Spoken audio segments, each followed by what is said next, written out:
On the field, off the field, sports talk, entertainment, and more. This is Sauce on the Side. Well, hello there, Dippers, and welcome back to episode 74 of the Sauce on the Side podcast. As always, Dippers, I'm your host, Drake, joined by the man, the producer, Mr. Leighton Pib Shaventone. After, I think, the handful of career starts, I'm 100% ready to say that Lamar Jackson, the most successful quarterback, and will be receiving in the NFL. Sometimes just gotta ignore what everybody says and go for it. Hi, Braxton Miller. Yes, I do think that is a pretty bold take, Leighton C., but I am all aboard that take. Dippers, as always, you can find us on Spotify and iTunes. Make sure you subscribe, give us a 5-star review, download, give us as many reviews as you can, honestly. Just make sure that they are all 5 stars. You can say what you want.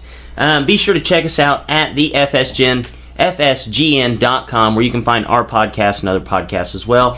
And be sure to follow on Twitter and Instagram at the Saucy Pod.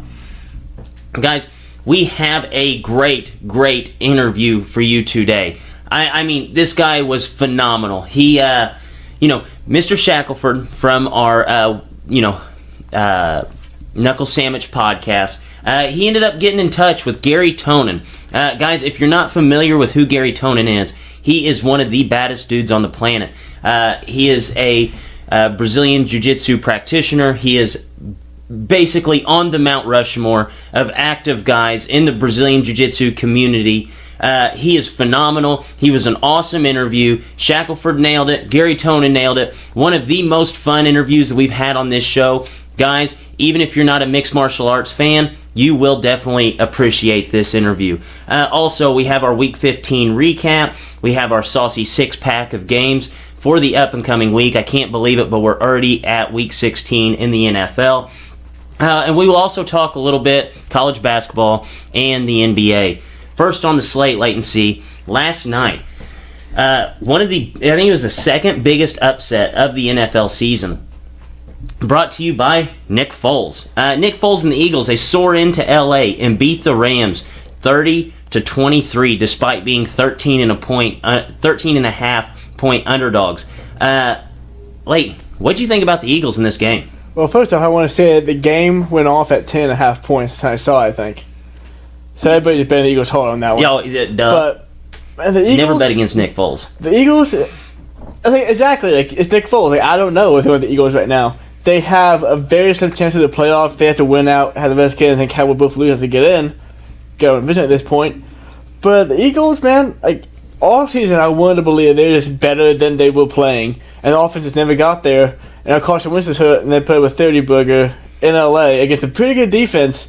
So the Eagles, I guess Nick Foles is the key. That's what I can determine. Nick Foles is the key for that team. I think this is one of those rarity in sports where you have two guys, and one is the superior player, but the other one just fits what the team needs more. And you really watch it throughout the regular season this year. Zach Ertz was basically the dominant key of this offense whenever Carson Wentz was playing. Last night, we saw a completely different offense from the Eagles, where they rarely utilize Zach Ertz and only hit Zach Ertz whenever, it was a big conversion. And they were throwing the ball downfield, jump balls to Alshon Jeffrey. He's going to win those almost 90% of the time. It just seems like Nick Foles gets out there and he opens up more for the offense, and he doesn't run it. He doesn't run it as more of a system. He just it's that old school saying where it's basically he's back in the huddle drawing stuff up on the dirt and grass. He makes it a more fun, just free-flowing offense, and I think Nick Foles may fit better for that. See, I think a big part of it is, too, well, before I say that, I just want to say that Golden Tate is being wasted. I don't know why they can't use him. Yeah, I don't get that at all. Makes no sense. His entire career to me has been just an anomaly. But no, Nick Foles, and I think this last year too in the playoffs and regular season, is playing with house money. He knows that he's not going to be a starter next season because Coach's going to be back. He's going to start these 3 games at $1.5 million. So now we'll go out there and throw the ball around and try to win some games, see what can happen. Yeah, no, I agree with you, man. And if you look at how this season's unfolded for the Eagles, Nick Foles, he's 3-1, and he's beat two teams that are probably going to be in the playoffs come playoff time. And you look at wins. He's 4-6 and has really no notable wins. I think that the team just plays different. Like we saw the defense, they kind of had like that fire that we saw from the Eagles defense last year where they were always running to the sidelines, taking pictures, having fun. It just seems like it's a more fun environment whenever Nick Foles is out there and the team just rallies around his free-flowing style of play. So I think Carson Wentz is good. But I know Nick Foles is awesome for what they have to have. Mm-hmm. I mean, we saw the playoff run last year. I had personally even came out and said multiple times on this podcast, Carson Wentz does not win the Super Bowl for the Eagles last year. No, perfect game with Nick Foles. Yeah, Nick Foles played the perfect game. They don't win that Super Bowl with Nick Foles, and it just runs you to the point that, like, are you going to play a guy who's been the journeyman in the NFL, or are you going to go back to the guy that you drafted second overall with the hopes of being the starter for this team for years to come? I don't know where the Eagles go from here. I just know that they look a whole hell of a lot different with Nick Foles under center. But back-to-back losses for the Rams. Wait and see. Should the Rams be worried? They have to be at this point, I think, a little bit. Because they're back-to-back losses, but 3 straight games, they don't look great. They did put up 30 points against Detroit. But that was a game where Todd Gurley had 23 carries. And Todd Gurley's starting to get hurt. He got rolled up on his ankle in the Chiefs game, didn't play a whole lot in that game. Last night, he rolled up on his knee and only had 12 carries. Did have 10 catches, but catches, we know, are less burden on your body. You're not getting hit 4 yards away. And then that snowballs into the Rams having to pass the ball more with making Jared Goff and the Dak Prescott. And do you know what his touchdown to interception ratio is since the Kansas City game? Oh, it's been abysmal. 1-7. 1-7? 1-7 touchdown to the Kansas City game since Todd Gurley started getting hurt. And basically, that has made better. The defense came out get 20 or 30 points to Nick Foles and the Eagles. Yeah.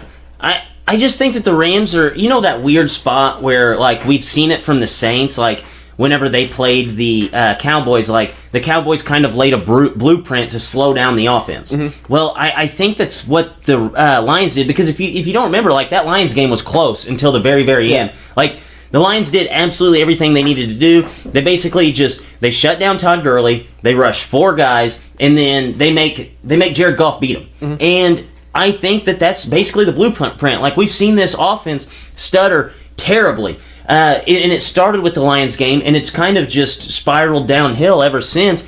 And, to be a Super Bowl winning team, you have to be balanced. You have to be able to throw the ball. You have to be able to run the ball. And you have to have a pretty good defense. I look at this team right now. They have a lot of good players on the defense, but I don't think that they have a good defense. And outside of Todd Gurley, if teams just are able to shut him down, we've seen what Jared Goff does whenever they force him to beat you. And it reminds me a lot of, like, how I'd said, like, the success, how to beat Georgia this year in football. You stop the running game. If the quarterback has to beat you, he's not going to beat you 9 times out of 10. And that's exactly what I see from this Rams team. And the offense should definitely be worried because they have a young coach who has basically had his way with the NFL, and now it's 3 games in a row where the offense has not looked that great. Yeah, and Tony McVay is the coach, on him, pick us to win, all that stuff. 2 of the 3 games they play, I mean, they still have 59 points in 3 games, with 20 points a game, but one of those games came the best defense in the NFL on the road at Chicago. So they only scored 6 points in that one. So 30 and 20, 13 points isn't awful at all. The defense has to stop a team, and the Seahawks, they're a pretty good team. Yeah. But the Eagles are not a good team. So it's okay if Jared Goff struggles against the Bears and the Seahawks, but not against the Eagles. That's bad. No, that is absolutely bad. And, I'm starting to get to that point, that if the Rams do drop 1 or 2 games going down the stretch, I know that they have a pretty cake schedule.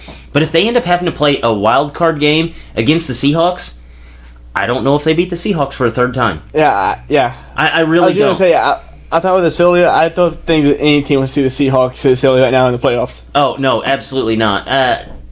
I know the 49ers snuck up and bit them this week, but the Seahawks, they're just kind of scary, because you know that the Seahawks are going to play you close enough to have Russell Wilson with the ball, in the 4th quarter down by a score. So that's basically been the MO of them all season.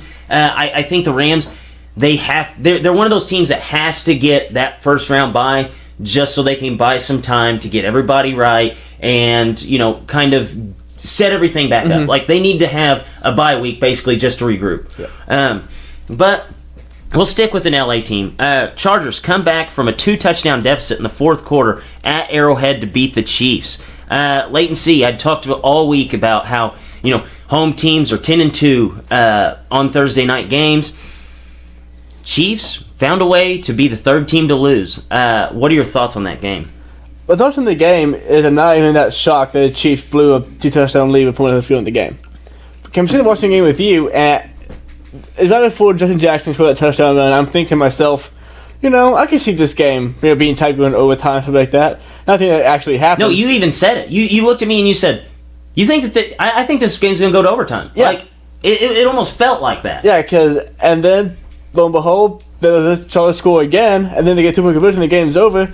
The Chargers won this game without 8 starters. That is insane. Like, they have 8 or 7 of their starting players. Neither of their starting running backs. No, neither of their two Practice best squad running backs. guys out there running football from just Jackson's not. And we Kansas City at home. And no Keenan Allen. I think this is just Kansas City when it gets cold outside. Yes. They're just not the same team. For the LA, also a warm weather team, goes in there and wins the game against you. Why can't Kansas City do it when it's cold outside? It just doesn't make any sense because every other team can do it there. Yeah, I don't get it either. I think Phillip Rivers, his throwing motion just looks like a guy who's going to succeed in cold weather. He is born to play in the Alaska Football League. Yes, dude, he is just straight grit with his throwing motion. Like, you watch it, and there's nothing pretty about it. He just gets the job done. Where you look at Patrick Mahomes, and it's more like, I'm going to finesse you to death, and whenever it gets cold outside, we may have some issues. Those 80-yard deep balls just aren't the same in cold weather. But as far as this game, this makes me come back to my point. I've said it all season. I know that the Chiefs have been good, but I do not think that they can win a Super Bowl. You cannot be up by 14 points with 5 minutes to go and find a way to lose the game. I don't care if the team goes for it, on a 2-point conversion or not. Your defense has to step up. Mm-hmm. Your defense, you don't have to have the Bears defense. You don't have to have this elite defense like Jags from last year. You just have to have a team or a defense that doesn't give up 14 points in 5 minutes. That's all you have to do, especially if you have an offense that's this good. I don't think the Chiefs have even remotely close to an okay defense, and I think this is going to be their downfall ultimately, which we've seen from the Chiefs basically every year since Andy Reid's been there. Whenever Kareem Hunt got suspended or cut by a team, I did not think that it would be that big of a difference just having him out there and doing things. Well, if you just watch the last few minutes of that game, basically it just sums up where they lost with Kareem Hunt. You don't have the guy that you can turn around, hand the ball off to 3 straight plays to put ice on the game. Yeah. You don't have that anymore. You have Spencer Ware. He's all right, but he's not Kareem Hunt. I think that this team is in a lot of trouble, especially not being able to hold a fourth quarter lead, especially not having their go-to guy coming out of the backfield. It was actually Damian Williams. It was Damian Williams. Yes, okay. Yeah, even better. Even better. Even better. Right. So, do you think that there's a way that the Chargers can win this division? I know that due to tiebreakers and stuff, they're sitting on the outside looking in. They will be a wild card team, basically, if both teams win out like they should. I know that the Chiefs have the Seahawks this weekend. I think the Seahawks will win. So, do you think that the Chargers can win this division? I think they can win. They have tough games, but they're playing Ravens, who are a team that no one wants to play right now, but they're playing at LA. It's quite a country trip for Baltimore. And then they play Denver at Denver. I think they can win both of those games. But Kansas City plays at Seattle, and then they play Cleveland, I think. I'm sure that last game, not with Cleveland, or somebody else. But I can see Kansas City losing this week. Yeah, and I could too. If they lose to Seattle, which they might do, and then Los Angeles wins, the number 1 seed in the AFC. Yeah, I think that the Chargers will win out. I think that they just have I think they're the most well-rounded team in the AFC. There's really no hole. When everybody's healthy, there are really no holes. I don't think the Keenan Allen injury is going to be a big thing going into this week. I think they've already said that he should be good to go. Yeah. Same with Melvin Gordon. Melvin Gordon should be back. It was kind of one of those injuries that you speculate, hey, if this game was on Sunday, he'd be playing today. Yeah, they came out and said that today, too. It was one of those weird things. So, a full team, they're going to... I fully expect them to run the table. I think the Chiefs will suffer another hiccup just because they can't stop anybody. And I'm ready to say it. I think the Chargers will win this division just because Pete Carroll's going to sneak up and bite the Chiefs. So who's the best team in LA? Chargers or the Rams? I might be the last one on this take because I've heard this for 3 or 4 weeks now from different people in the media. But I think right now it's the Chargers. It has to be the Chargers. They just beat Kansas City. They're playing the best football along with anybody in the entire NFL right now, except a team in NOLA. And the Rams lost back-to-back games, haven't looked that great. Todd Gurley's getting hurt. Jared Goff looked like he did last season. If the Rams can't secure home field advantage in the first round, have to travel in the second round to Chicago or to New Orleans somehow, no New Orleans ever, because that's the roof for the Cowboys. Except to Chicago, I don't like them in Chicago right now. No. We saw it last week. It's going to be colder. It's going to be rowdier. The Rams, I think they'll be fine. They'll get number 2 seed still in playoffs. But definitely not better than the Chargers. Yeah, you hit at it first. Like, I've heard it for 3 weeks now. You being late to this take just makes you seem like you have some sense. Like, it's kind of the Red Sox without being investing in baseball. Went to the take, a little serious. Yes, it just means you have some sense. Like, people came out like 2-3 weeks ago whenever the Rams looked absolutely unbeatable. Like, if you score 50 on the Rams, they're still going to beat you. If the Rams get held to 30, they're still going to beat you. And everybody was saying that the Chargers were the better team. That really made no sense up until this point. Like, the Chargers hadn't had that game where you kind of just put put the flag in the sand, like, this is a momentum builder for this team. They're finally back. Like, and that came with the Steelers game, and then now going on the road on Thursday night, picking up a win against the number 1 team in the conference. Now you move the needle on them. Now I look at them as the better team. They're definitely the hotter team. And I think overall, find me a hole. Find a hole on this team. Yeah. I can find you 3 or 4 on the Rams. So, therefore, I just think that the Chargers are the better team in L.A. So, wait and see. So, I know that, at the beginning of the season, basically every single football fan that was in L.A., you had all the celebrities there. Everybody was going crazy about the Rams. Do you think that if the Chargers go on a deep playoff run in their little soccer stadium, and maybe even win it all, do you think that they will take away some of the 500 Rams fans in L.A.? I do not know. And I have 2.5 points as to why. Why is that? The first point being, look at the basketball teams in L.A., Clippers and Lakers. The Clippers with Chris Paul, Johnny Jordan, Blake Griffin were top 3 seed, top 4 seed Western Conference, competing for a title every year for, 5 or 6 years there, and they still sell all their games. But the Lakers are still the show in LA. Yeah. Even Lakers are bad, they're still selling out games because it's the Lakers. LeBron James went to the Lakers because of the Lakers.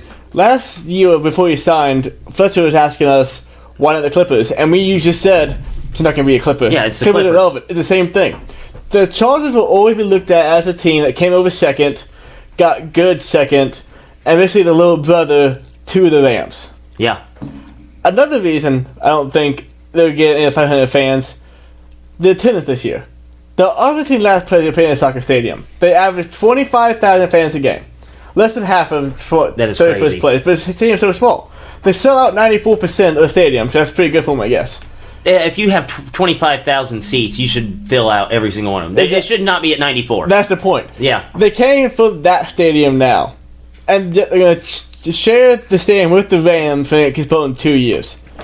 The first year they're there, I could see it, them having a lot of seat penalties. People going to go see that stadium while it's cheaper to go see the Chargers play the Rams play. But ultimately, I don't think there's anything the Chargers can do to help build a fan base right now. Other than win games, I don't think it's going to be enough to look at them over the Rams. Yeah, and I think that if you look at it, which is more attractive, you look at all the young Ram players compared to, L.A., Phillip Rivers is the last thing that you think of whenever you think of L.A. Yeah. He is the farthest thing from L.A. that you could possibly put in L.A. in it to survive. Yeah. The guy doesn't even live in L.A. He lives an hour and a half away. He lives back in San Diego where his old house was. He never moved. So I think that, he doesn't really have that L.A. appeal. Nothing about this team has the L.A. appeal. They're just a gritty-ass team that's not L.A. They're just grinders, and they play in a soccer stadium, which makes it perfect. It is perfect. I think it's one of the funnier things to think of in football, just the difference between the two teams.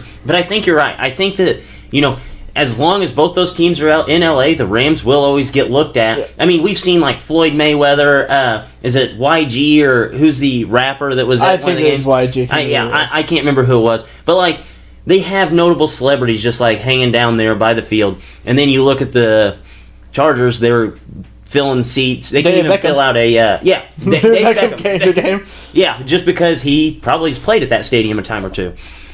Very, very odd dynamic there. But I think you're right. You nailed that one. I like that. So, wait and see. I'm the happiest man in the world on the podcast today. Bears clinched the NFC North with a win over the Packers in Chicago. Eddie Jackson came out of the game with a sprained ankle. I would imagine that the Bears will play it cautious. But on the play that he got hurt, he basically picked off the ball from Aaron Rodgers to basically seal the deal for the Bears to win the division. So what were your thoughts on this game? My thoughts on the game was the Bears defense. Like throughout the game, even though it was tied up, I knew the Bears would win this game. I was hoping. Before the game started, I was just like... The Bears are now 1-3 while I attend. Yeah, well they got the first dub. What a sweet win it was. But I'm watching the game, and like first thoughts, I'm just like, they're going to lose this game. The defense is too good. Rodgers isn't going to play good enough. Rodgers open guys and make the great throws he normally makes. But my fear for the Bears is always going to be the fact that Mitch, other teams can't score in the cold, but neither can the Bears. The Bears put up how many points against the Patriots? Back in September? 31? 30 points Patriots back in September. Defense not much worse than theirs. Probably worse than the Patriots defense. Packers commit the point because it's cold. Mitch, obviously he'll learn to play in the cold. He's just not there yet. But granted, they get a home playoff game. I'm taking over who they play. No, So I agree with that. big room for the Bears because now the Bears, while they show they can be dominant, they're showing the consistency to win games like this. They have 10 wins. They're 10-4. Yeah, 10-4. Yeah, that's one of the best records in the NFL. I mean, they have a better record than the Patriots. Who do they play this week? They play the 49ers. Okay, cool. Make it 11-4 next week, and they can't get a higher seed. I say they'll play for week 17. Yeah, no, and if you look at this team, like, I know week one, after I had said, this Bears team's good, like, I was all on board of what they were doing. I loved everything that I'd seen. You told me, you said, how'd they lose the game? I said, ball bounced off of Will Fuller's chest. You said, well, winning teams make those plays. They do. Well, as soon as Eddie Jackson picked that ball off in the end zone, I thought to myself, good Super Bowl teams make those plays, and we just made that play. We're over the hump. And I had sat there before. Go win this championship. I had sat there before and watched Aaron Rodgers nickel and dime us to death. That did not happen. We beat Aaron Rodgers finally. I'm ecstatic about this, and the Bears fans should be happy, because we've seen it multiple times now where the Bears have found different ways to win. They've beaten teams with balanced attacks. They've beaten teams with just running the ball, just sheerly. They've beaten teams just sheerly passing the ball, where Mitch has had 6 touchdowns. Like, this team is one of the few teams in the NFL that can beat you in multiple ways. And like you said, the Bears only put up 24 points up against a bad defense. Like, there were a lot of plays that basically could have went one way or the other. Unfortunately, it seemed like every 50-50 play went against the Bears and they still won the game. But, like, watching Aaron Rodgers play, he just does not look good. Like, I was sitting down there, like, there were, like, multiple times where I'm like, oh, shit. And then Aaron Rodgers just missed the throw completely. So I think it's a little bit of both, like Aaron Rodgers is on the decline. But at the end of the day, the Bears are 10-4, and every single one of their losses combined, 14 points. They have lost every game in totality by 14 points. And you can look at every single game where there was one play at the very end that if it would have went one way or the other, they would be an undefeated team. And, obviously, hindsight's 20/20 on that. Like, you could say that about a lot of teams. But, like, I think the Bears they're geared for a deep playoff run because they are blowout proof. I just don't see a team getting into the playoffs and blowing them out. And, every team that you could, you run down every single team that's going to be in the playoffs, they've had very, very ugly losses. The Bears, they've just kind of lost close games here and there, and I think that, that just basically signifies a team that is complete. Like, they don't have a one hole that you can expose over and over and over and just dominate. Yeah, no, and I'm going to say this again. it's not an insult because the team went to the championship game last year, but last year's Jaguars, they're so similar. Last year's Jaguars didn't really have any holes because the defense was so good. The defense is so good, they can make it for everything else. Just the offense got to score. If the Bears can average 24 points per playoff game, I bet they win a Super Bowl. Yeah, I could definitely see that. But I think that the difference between the Bears, and I said it last week from the Jaguars, and actually I talked to probably the biggest Jaguar fan you'll ever meet in your life, and he said the same exact thing. Like, it was basically like playing back what I had said last week. The difference between the Bears and the Jaguars is that they have a coach that whenever the offense is stuttering, he can get ways to get creative, get points. So I think that's the only difference. And, like the Jaguars, how they kind of fell apart in the second half last year against the Patriots, just because all they did was run the same plays over and over. Matt Nagy's not going to do that. Like, he's a better offensive mind, so I think the Bears are definitely poised for a deep playoff run. But the funny thing was, I was watching the news up in Chicago this weekend, like, after the game, every person that was walking down the sidelines that they interviewed, Super Bowl or bust, baby. Super Bowl or bust. They're all on board. They think we're going to the Super Bowl. I hope they're right. So, last little tidbit here, recapping the week. Patriots and Steelers. Steelers snapped their 3-game losing streak with a win at Heinz Field over the Patriots, keeping them in first place in the AFC North and forcing the Patriots to wait another week to win the AFC East. So, wait and see. Will the Steelers, whom have to go to New Orleans next week, will they be able to hold off the Ravens and win this division? I think they're going to be able to do that because I think the Ravens are going to lose to the Chargers. Have both losing this week. Steelers on the tiebreaker. I think the Steelers are going to beat the Cincinnati in Week 17 and win the division. But that being said, they don't look like that great of a team. Like, I still think they can beat anybody just because of how they play, how the offense does go. If Connor comes back, obviously their chances more, but there's something about them, the Patriots this year, like maybe the past month and a half, just haven't seemed like it used to be. Like, definitely changing the guard in AFC right now, I think. Yeah, I definitely think that the baton's changing hands, and the weird thing about it is that, like, it may be going to Phillip Rivers. I was going to say, yeah, it's going to Patrick Mahomes, young kid, and then Phillip Rivers. Yeah, like Phillip Rivers got drafted in the same class as Big Ben. Yeah. So it's really weird how the baton's being exchanged here. I do think that there is a changing of the guard, like you said. The Patriots, I'm ready to call the Patriots done. Like, they just don't look that good. Like, Gronk's done, dude. Yeah, Gronk, he looks bad. Like, what's the game yesterday at all? I know you were in Chicago. No, I did not get to see the game, but the weeks prior, dude, like, I figured he would get it right, and I saw a stat line is the only thing that I had seen. But all I've heard, like, I was listening to radio shows on the way home.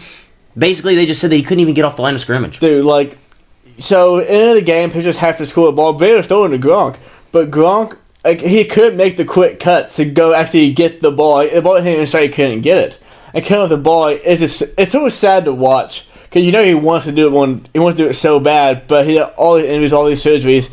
He literally just physically cannot do it anymore. He looks gassed. Another thing about this is he doesn't practice anymore. He's out of shape. He can't be there late in games. But yet Bill Belichick decides to throw him in on defense. Like, you know what I think it is, honestly? And this move, I think, signifies it the most, like putting Gronk in there on defense. Like, he knows that they're in trouble. Like, he is basically clawing at every single thing that he can hold on to at this point, and the team's just not as good as what they were. Like, okay, outside of Sony Michel on that offense, what are you really scared of? The fact they might throw Josh Gordon 5 times? Yeah, I mean, really, dude, they have no athleticism on that on the offense. Like, before, it was, hey, they have the most athletic, big human being you've ever seen in your life, and Rob Gronkowski, and then just a few other guys that can get open. Like, Josh Gordon, definitely not the same player that caught 1,600 yards. Julian Edelman, I mean, yes, he is he's being productive, but he doesn't have that same get up and go that he had in years prior. Chris Hogan's basically completely phased out of the offense. James White, unless he catches 20 yards out of the backfield, is completely rendered useless. And then what else do you have on the offense? You have basically nothing, and you have a quarterback who stands high in the pocket and cannot make the throws that he used to be able to make. You're essentially the Cowboys with a lesser running back and way smarter head coach. Yeah. Like infinitely smarter head coach, but way worse running back. And I think... And the best pre-snap quarterback in football helps too, but... I think we're in a position now where the Patriots, who had made a living off of being able to basically out-finesse and outsmart everybody during the regular season, like, hey, our guys, this guy may play 1 or 2 games in the regular season, but come playoff time, he's going to be healthy. What do they do with Sony Michel, who has a leg injury in the 4th week of the season? They ride him back out there 2 weeks later, obviously not healthy. He's the only explosiveness you have in your offense, and you're out there trying to run him to death. 28 times. Yeah, that makes absolutely 17 times in the first half. Yeah, makes no sense to me. If you wanted to shelf the guy for a week or two, go ahead and just prolong that a little bit. It's not like the Dolphins are going to run you down the division and have the guy healthy, because unless Sony Michel is the same guy that we saw in week 4, week 3, what are they? Yeah. I don't think that they're a very good football team, and I think that the defense has finally gotten to where they were like a bend but don't break. I think they're just broken. Yeah. So Drake, this is the show called Drake Thoughts. Do you want to hear one of my thoughts? That's a pretty hot take about the Patriots. What is it? Remember when Bill Belichick wanted to trade Rob Gronkowski this offseason, and no one else wanted to do it but him? Yes. Remember whenever he sat Malcolm Butler in the Super Bowl? Everybody thought he lost it for him? Malcolm Butler getting torn up all year? Yes. They let him get rid of Malcolm Butler, not get rid of Gronk. So maybe Bill Belichick knows that he can play no matter what. So he's putting Gronk out there just to be like, hey Rob, look who's the real man here. Because that's the first time ever that ownership picked quarterback over the coach. Yeah. It happened twice last year. One for Jimmy G, one for Gronk. Yeah. Now Bill's going, hey Rob, what I tell you about Gronk? Honestly, dude, that just makes him smarter. It just shows how smart this guy is. Leads into my next point. Patriots can win it all. Patriots If gonna Super win. Bowl, get you in the playoffs, get you right on defense. Yeah. Gronk, he won't be out there in the playoffs. Yeah. I can see He's it. not playing defense. I mean, dude, I could sit here and put it in your face over and over and over that the Patriots, and nothing I've said I don't think's out of bounds. I think that this is the most unbiased I've been with the Patriots, just because I was wrong so many times saying that they're toast. But I've given just subjective points, but at the end of the day, can they win the Super Bowl? Hell yeah. They have Bill Belichick. That's what matters. Not throwing Josh Gordon, not throwing shit out of the backfield, Ron Couch on defense, all sets up for a monster. Not even Chris Hogan at all this season, except for one catch yesterday for 75-yard touchdown. Still champion Patriots. Yeah, and that was on the biggest broken play on Steelers defense history. We can play that drawn up. Yeah, he drew it up that way. I have never seen. Okay, honestly, God, though, very few times have I seen play action go that long. Yes. He held that really long, drew it up. Yeah, just like he drew it up. Oh man, yeah. I'm at a complete loss right now. Before, I could give you a route to how the Patriots could come back. Right now, I just don't see how the comeback can be there. So, you don't buy me? I take that Bill Belichick's throwing games. It's hard to say. It's hard for you to really think that. Hard for me to believe that. Hard for you to think that one. Well, you got anything there for us that you do think? Yes, actually, I do have some thoughts for you. It was all a dream. I used to read Word Up magazine. DJ Durkin, getting brought into Bama coaching staff after getting in trouble and fired from his job at Maryland. I feel like by the year 2050, we will be at the point where every single coach in the NCAA that has had any dirty laundry has had a rehab stint under Nick Saban. Chicago Bulls, off to a 7-23 start.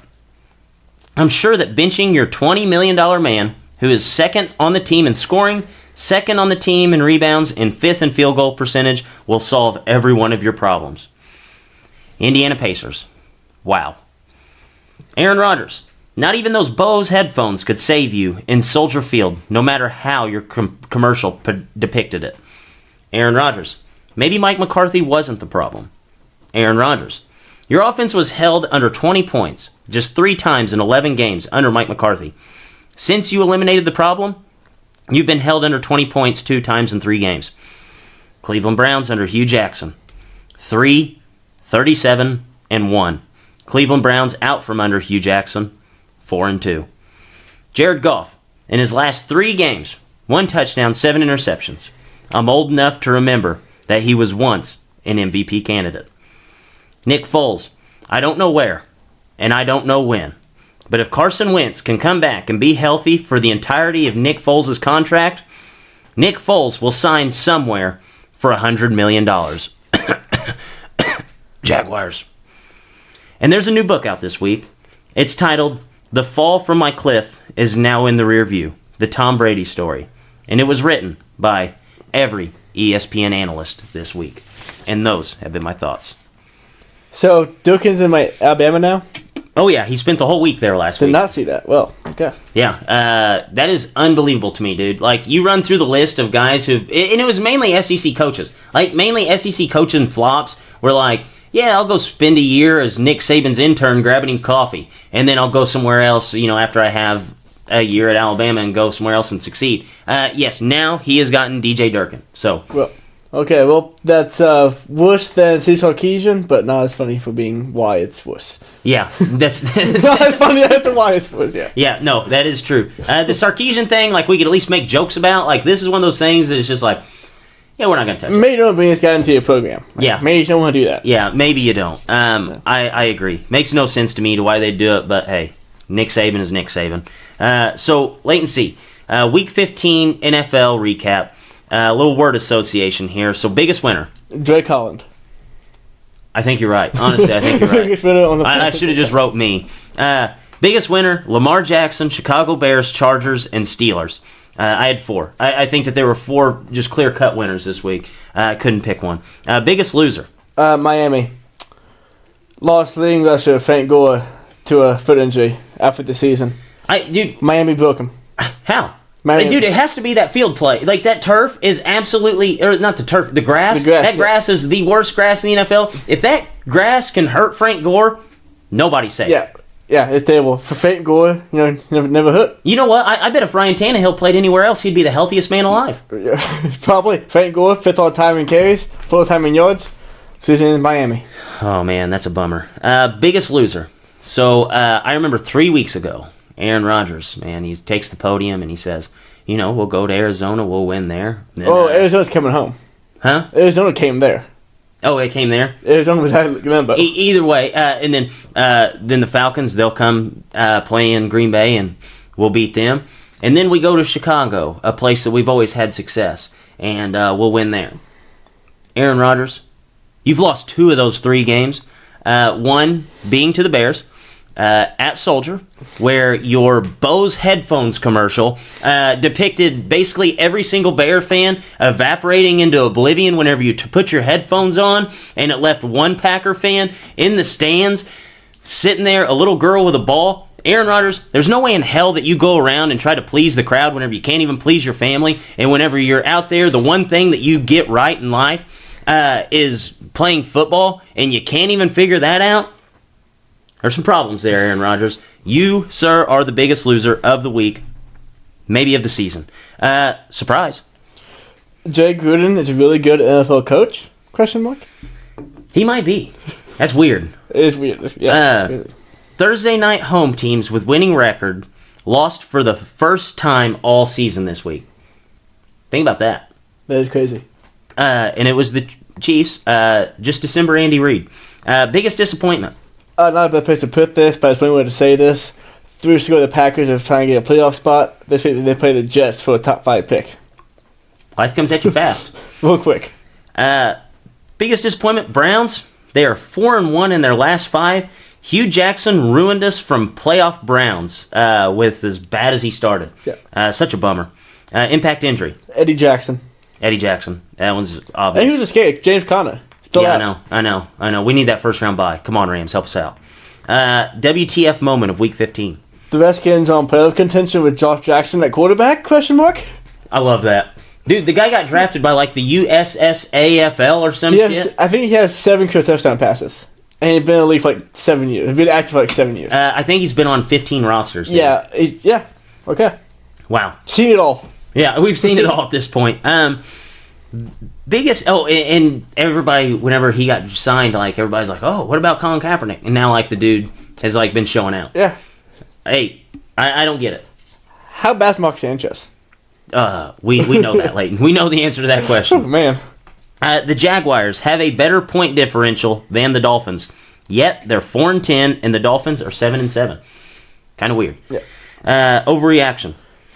Given the same opportunity to Nathan Peterman, Mark Sanchez would prove to be an equally terrible quarterback. Brady and Bill are toast. That's mine. Dippers, I promised you the Garry Tonon interview at the beginning of the show. Well, now we have it. This week, our boy, Mr. Thomas R. Shackelford, sat down and had a long discussion with Garry Tonon. Dippers, I hope you enjoy it. I'm with Garry Tonon, and if I get any of this wrong, make sure you jump on me here. 5-time EBI champ, am I 2-time Pan Am champ, and then is it 3-time Nogi Worlds champ? Is that correct? Somewhat close. Somewhat close, somewhere in there. So, it's 2 times for both, and then there's some absolute business going on too. But the point, you got the gist of it. Pretty good at what you do. Mm-hmm. And as far as some of those super fights go, the Crone match, obviously, and was that 2013 ADCC was a huge one that blew you up. I actually first saw you. The first match, I want to say, in Metamoris was against Kit Dale. And the part I loved about you as I was watching the build-up video, which Metamoris did a really good job with those, was Kit Dale's like eating real healthy and all this stuff, and then they show you, and you're just, diet doesn't matter, I just train. Are you still like that? Are you still a heavyweight at heart? Oh yeah, man. I mean, it's just, it's ultimately, like, of course, like, diet matters for overall health and wellness and everything, but I just have the general mindset that when it comes to competition or athletic performance, as long as you're getting your major nutrients and things like that, you're doing all right. You're not going to, it's not going to take your performance down a notch or anything like that. I mean, there's been numerous stories of, big-time athletes, whether it be swimmers or Olympic sprinters and all different kinds of things, having terrible diets leading up to some of the best athletic performances of their lives. So, I just like to enjoy life, and I have some terrible food that tastes delicious, and, keep it real with people too, because I think that a lot of these jiu-jitsu guys out there that are talking about how healthy they eat and everything like that, it's all for show. They think that somehow that it makes them a more zen individual, and it's kind of like this weird martial artsy vibe that they all try to present to the public as if they're like some kind of, monk or something, and I just try to be a little bit more real with people, like give them a relatively inside look to, like, what my life is really like. I think people know a lot more about who I am as a person than they do about who the rest of these guys are as an actual person. They know the real me. I agree with that. When I watch those build up videos and all these guys, I'm like, man, I could practice for 1,000,000 years and I'll never be anything close like these dudes. And then I see your videos and you're eating 5 guys and trashing dudes at the same time. I'm like, maybe there's hope. Maybe there's hope one day. I gave hope to the. Yeah, you give hope to. That love cheeseburgers. Exactly. All right, I love it. So you've moved on to MMA now, and am I wrong that your last fight, did you fight 145? Is that right? So it would be like a 145 equivalent. So it's a little tricky the way that they word things. So they changed the name of each of the weight classes as if they were down one weight class.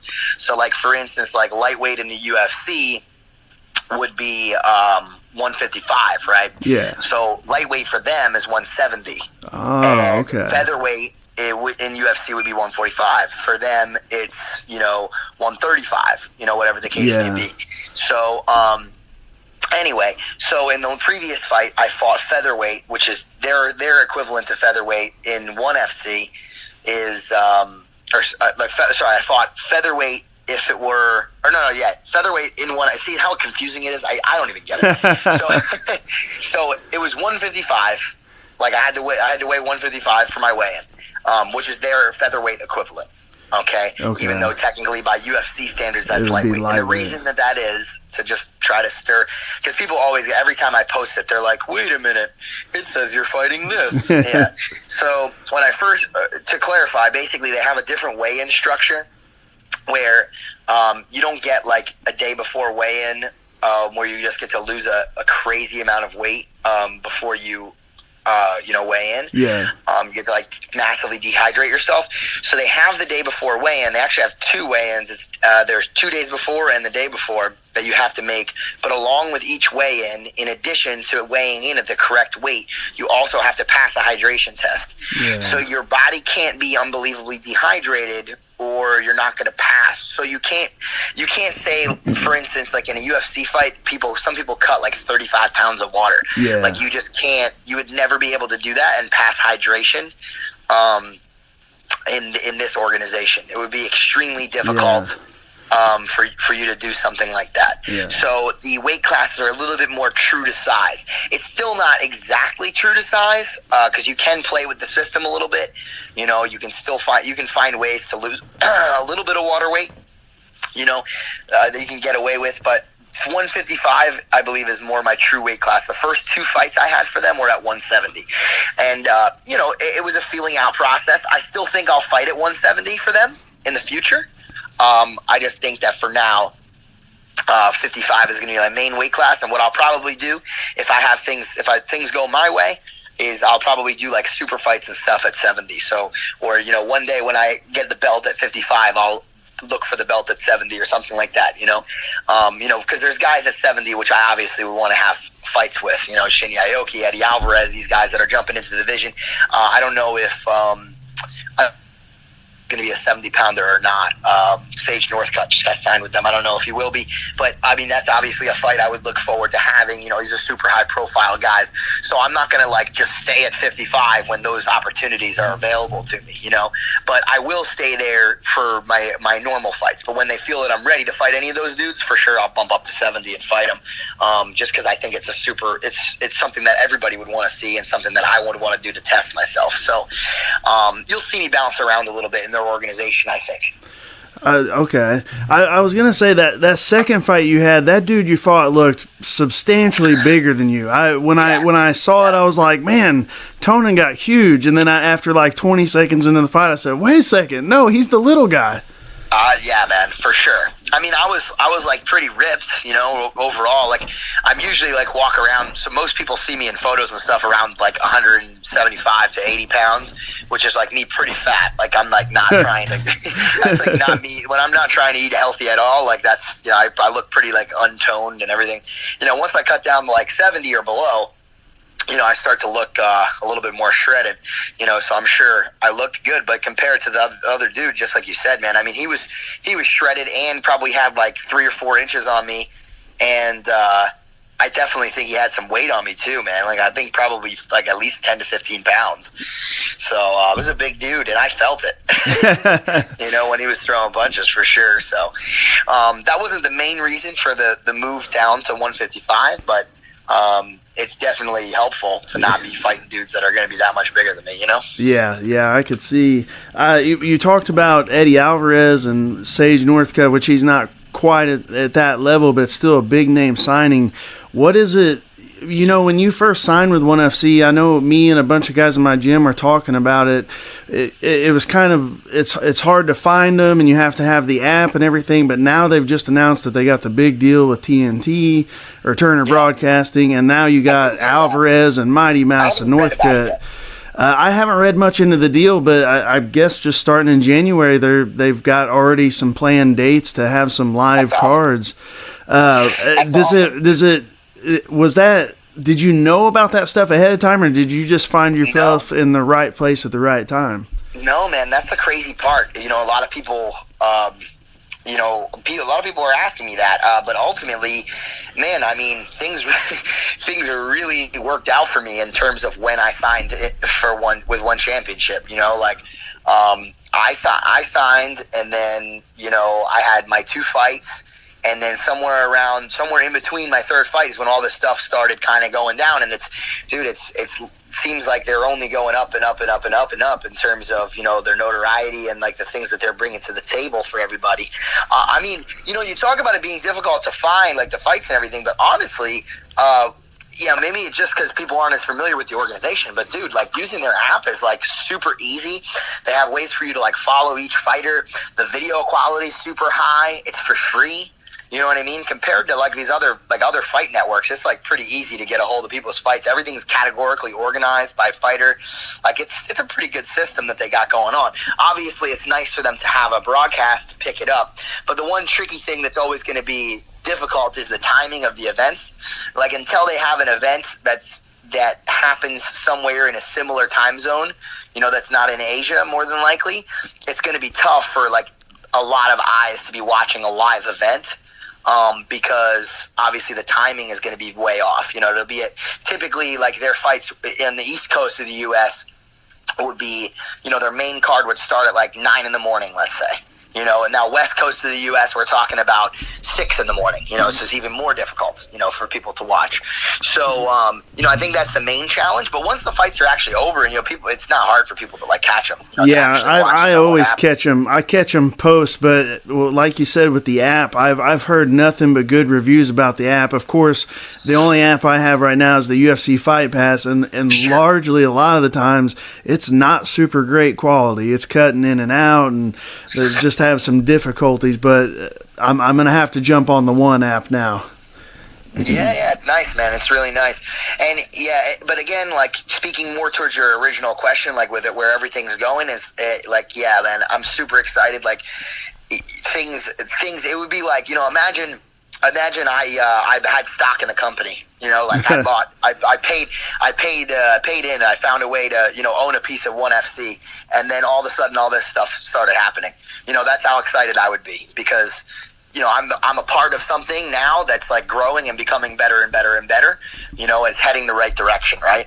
Yeah. So, I didn't know about any of this. The only thing I had a slight clue of, I know that when I went, I don't know if it wasn't when I signed, but maybe after like my first fight, I'm pretty sure I heard Chatri talking about maybe signing DJ, like that there was like whispers about it, but it wasn't something that he was like, oh yeah, we're definitely doing it. He's definitely coming over. So, I mean, who really knew, it sounded like just, talk to me, because, they hadn't done that. And DJ is like a very dominant champion in the UFC. So, I didn't see it coming for sure, and then it was just one after another, man. It's just like dominoes over there.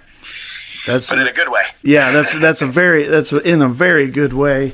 As far as you actually competing over there, your first fights, the nerves, maybe you were a little choppy coming out, and that last fight, you looked amazing. I really felt like you were switching, orthodox, southpaw, you're changing levels really well. And the thing that really struck me that you were the best at, and this may be due to your coaching and, is it Danaher or Donaher? I don't want to mess it up. I would say most people pronounce it Danaher. Danaher. Well, I know he was real big on talking about GSP's entrance to takedowns. I think 2 or 3 takedowns you got on that dude. They were just so easy. They were just so finesse. It really blew me away. Sometimes grapplers jump in there and it's a little shaky, or you even get like a Ben Askren who just said, "Hey, I'm never gonna strike. I'm just gonna do what I do." But it was so great to see you just jump out there and just immediately look like you were ready to be there. Yeah, I feel as though it's incredibly important, for that transition from any type of grappling background. I tell this to my students all the time. It's like, man, if you're gonna train most of your life, because most of my students don't do much for MMA, it's mostly just jiu-jitsu right now. I'm doing more. I started a little bit of an MMA program on my gym, but for the most part, everybody just does jiu-jitsu, right? And most of my students will, because MMA is not for everybody. It's different, than jiu-jitsu, where you can go to work after you're done training hard in jiu-jitsu for an hour and a half and not, go to work with a black eye. You know what I mean? Yeah. So I tell all my students, especially the ones that just train jiu-jitsu, it's like, listen, guys, if grappling is going to be your main weapon in a fight, that's the way that you're going to end the fight, right? Because when you think about a fight, like, sure, like it could get broken up or whatever, but ultimately, like, you have to think about it, and, like, how am I going to finish this altercation, right? So if grappling is going to be the way that you're going to do it, you're going to break somebody's arm, you're going to strangle somebody unconscious, whatever the case may be. Like, in order to do any of that, you have to have a way to bring it down to the ground. So you better be damn good at that part. I think a lot of people neglect it way too much in the grappling world. And from a sport perspective, sure, is taking people down that important? No, from a sport perspective, you can get a bye. There's a lot of people that are highly successful in the sport based on the way that the rules are structured that are successful without much of a wrestling background. I've seen it happen. But, man, when it comes to fighting, when it comes to a real fight, man, that's just so important. And that's one of the biggest missing links that I see a lot of these grapplers that struggle to make that mixed martial arts transition is figuring out how can I make these takedowns work, not in a grappling context, but in a striking context, right? You don't have to become Mike Tyson to learn how to set up a takedown in mixed martial arts. Does it help? Hell yeah. You know, if I can hit like Tyson and people are afraid of my punches and they're afraid of my takedowns, of course, man. You know, now they don't know what's coming. Of course, that's the ideal, right? But you don't have to be. Hell, man, you can just, if you can throw enough of a punch to distract somebody or lure somebody in towards you or whatever the case may be to close the distance a little bit, you could take somebody down. But the setup has to be there, man. I don't want to name too many names. I'm not like, especially this early in my MMA career where I've only had 3 fights. I don't want to talk too much shit. We'll wait until I get a little bit better at this before I start becoming the Gordon Ryan of mixed martial arts. I try to keep quiet for now because I don't really feel like I know that much. But, I've seen so many people just struggle so much to, like, they're fighting for that takedown desperately, like you're talking about, with no real understanding of, like, all right, what am I looking for that is my opportunity to take this person down? They just kind of go for it, and it's so easy to see, especially if they don't have any variation in their striking, right? If I'm standing in front of you and I'm throwing from a postured position over and over and over again, I never lower my level. I never do much of a level change to aim like I'm going to hit you in the body or anything like that. You know that the moment I level change, what am I looking for? The takedown every damn time. So it's so obvious, that people are going for these takedowns. So people literally just shuffle away, off of the fence, and it ain't hard to get away from those takedowns. So that would be like one of my biggest pieces of advice of somebody who's like wants to transition from grappling to mixed martial arts successfully is, man, study some of the greatest people of all time at transitioning to that takedown from the striking. George is a great person to watch, and of course I watch him and I get to work with him frequently. And obviously Danaher was his, coach in mixed martial arts. So I get to, get pieces of information that obviously he shared with George. So I have a little bit of an edge when it comes to that sort of stuff. But still, at the same time, like, you could learn a lot from just watching these guys. But it's like some people didn't even try to me. It's like some people don't even have the slightest idea of how they would go about setting up these takedowns. Crazy, man. Yeah.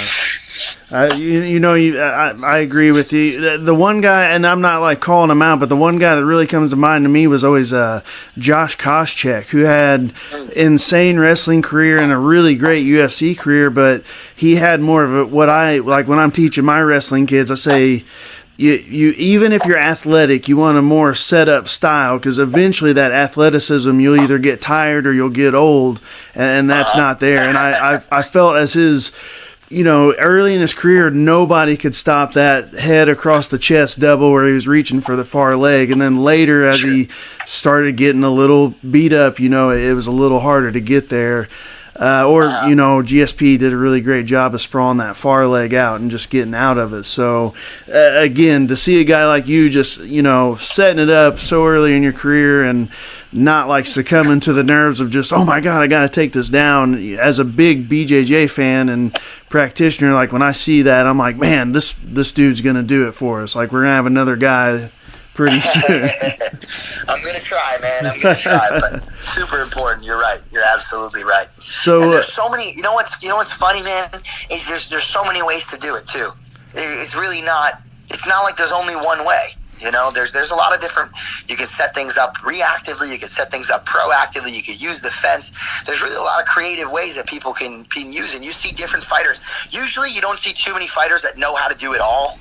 When it comes to setting up takedowns, they usually have like one thing that's like their favorite that they're effective with. But still, like, so many different styles. You look at the way like a guy like Khabib gets people down. You look at the way that like a guy like Damian Maia puts people down. And sure, that sometimes when sometimes when Damien puts people down, it's a little bit, rush too. Don't get me wrong, but there are some things that he does that are amazing, that are very effective. And not as dangerous as running halfway across the cage. But and you look at the way a guy like George and everybody, they all do it a little different. You know what I mean? They all do it a little different, but it's still very effective. But again, super important for those guys that are coming up. Yeah, I'll never forget that Damian Maya versus Chael Sonnen fight where he did like an over-under just vertical throw, essentially right to a triangle somehow. And at the time, I was more of a, watching for Sonnen because I'd heard about this really good wrestler that was coming in. And then Damian Maya plops him on his head and triangles him. I was like, what just happened there? Yeah. So that was a pretty gnarly event. You mentioned Gordon Ryan. His brother, Nicky Ryan, he just had that big win against Eminari this past weekend. Yeah, it's huge. I also noticed that was it their mother was in the corner and Craig Jones was. I didn't know his mom was in the corner. That's rough. I wish I could have been there. Unfortunately, this sounds terrible. I told Nikki this beforehand. Unfortunately, when I was out in Singapore, I had already agreed to go on a trip with one of my sponsors to the DR. It's like where they make the Chimera coffee and everything like that. So I really wanted to go out there with Nikki. I totally didn't realize that it was at the same time. So I kind of screwed that one up. But it was nice of Craig to step in there and corner him a little bit, yeah. Well, we're friendly with Craig. He's not, like officially part of the team or anything, but he comes down and trains with us every once in a while, and it's nice to have him around. Another, creative, tough body in the room for sure. And that's a great thing about, BJJ. I think I'm here in the Midwest, which St. Louis, Missouri is really the biggest city near us, and anytime you go to a seminar, there's 20 black belts there from all 20 schools across the Missouri, and of course St. Louis isn't near as big as New York or anything, so it was cool to watch, and Craig Jones walk out there. But one thing that you guys get praised for there at Henzo's Academy is your guys' ability not only to go out there and dominate, but you guys are always going for the finish. There's never, I don't know that there's ever been a match with, whether it was the Ryans or you or Eddie Cummings when he was there, that you guys weren't working for a finish the whole time. Sure. Like you ever saw one of us just trying to hang out and hold somebody in side control? Never. And that, again, I don't want to call anybody out, but when I watched that event, like whenever I watched all the prelims and then the finish, like when Ryan versus Eminari, it was like a breath of fresh air. I was like, these two dudes they're going for a finish, and not only that, but he's passing and working too. It was a breath of fresh air. Yeah. It's just a lot of it comes down to just like habits that John develops by teaching us the way that he does and having us do the drills, and a little bit of philosophy as well. It's kind of like a little bit of a recipe, I think, that he kind of puts together in my personal opinion. And you kind of have to have all of the elements together to truly be able to make it work, right? So let's talk about that a little bit. So in terms of philosophy, just having the general mentality of, hey, I want to try to finish these guys. Like, we have a very attacking mindset. I'll give you a few brief, things to describe, kind of the way that we think. So every engagement that we make, we're always thinking of, all right, off balance first, all right, entrance, attack. And now, if for whatever reason, our attack doesn't work, that's another off balance that leads to another attack. If we get attacked, we make sure that when we defend, it leads to another attack. Like, those are the things that we train. So in terms of philosophy, you have that. But the problem is that you just have philosophy. You could just say that, but that doesn't necessarily mean you have the skills to get the job done, right? So then you move forward and you talk about the way that we actually drill. So now, we learn the movements. We really focus on the mechanics of breaking people to make sure that our finishes are as good as they possibly can, so that when you get to those positions to finish somebody, you can do it. Because that's super important. You can't do that. Again, you could have the philosophy, you could have, practicing the movements, but if you don't have the finishing mechanics, now you're in trouble. It's like you won't be able to finish the guy even if you get him in that position, which, believe it or not, is tougher than people think, So then I would say, like, the final thing is just kind of mixing those two things together in our drilling and in our training. So John will have us do drills where, we go into an arm bar, okay? Guy pulls out of an arm bar. We're going to a triangle. Guy, changes angle. We turn that into an armbar. He pulls out the arm. Now we move into the legs, and now we either sweep the guy or we spin into the legs. Guy moves away from the legs. Now we move to the back, and simple drills like that is as simple as much as it doesn't sound simple, but that's the kind of thing that develops that mentality of that constant attack. Whereas I don't think that that's really the way that a lot of people train most of the time. I think most of the time, things are just kind of taught in, random collections of moves and, hey, this is like what works for me. And it's cool. Like, you definitely improve that way. Don't get me wrong. But you can see the difference, I think, in our athletes and the way that they're taught and the way that the philosophy that we all follow, kind of works in unison. Absolutely, you can definitely see the difference, because there's other really good teams out there, Atos, 10th Planet, all those guys, but consistently your guys' team and the guys that come train you are always a step ahead of everybody. We're trying. Man. That's a big part of it. Got to innovate. I've kept you a little longer than I said I was going to, so I'll ask you one last question. Okay. 2018, you wanted to focus on MMA. Is that in 2019? Are you still 100% focusing on MMA? You're going to dabble a little bit in grappling, or? We're going to focus on cash, chicks, and championships. I was going to ask you that. Are you still producing shirts? I'm going to have to get me a few of those. Yeah, man. Listen, we just finally started selling some stuff, so we got some rash guards and stuff out there. I think we're going to try to. Hopefully, they do it soon. Otherwise, the cold weather is not going to be appropriate. But we'll, we're going to try to pop some sweatshirts and a few more shirts out there and stuff. Just one thing after another. It's going to be a slow start. It's a small company right now. Just got me and a couple other guys working. I'm looking for other people to help too, if anybody's interested, for sure. But yeah, we're trying to get that together, and we'll grow it eventually. It's just a fun little project for me. But anyway, the true, for whatever's going on in 2019, man, like I'm game for anything. MMA is my main focus now. Probably for the rest of my competitive career. More than likely, that's going to be my main focus. You may see me dabble here and there in grappling. I still train grappling predominantly every single day. I do mixed martial arts training, a lot of mixed martial arts specific training, a lot of watching videos, etc. But understand that still more workouts than anything else are jiu-jitsu based. So I'm ready, man. When somebody gives me a good fight, somebody says, hey, you want to fight this tough guy? It's got a good name. Absolutely. This is the way I see it, man. It's either going to be basically it would have to be somebody that's accomplished more than me in no-gi grappling in my weight class. Somebody that would be somebody that's has notoriety that's bigger than me. Because, again, that's a big challenge, to fight something similar to like me versus Paul Harris or something like that, or somebody that's like, that has a reputation as a fighter for me to grapple, which would be worthwhile. Those are kind of the three conditions that need to be met one of those three conditions need to be met for me to go, oh, yeah, let me make that grappling match happen. And nobody's really come to me with any ideas even of any of that yet. So, I'm open to trying some new things too. I know there were some other organizations, the Quintet's doing a fun little thing now, and a lot of people are catching on to that. So, we're open to doing that. We talked about possibly trying to put a team together. So you may see me in something like that in the future. Nothing, set in stone at all.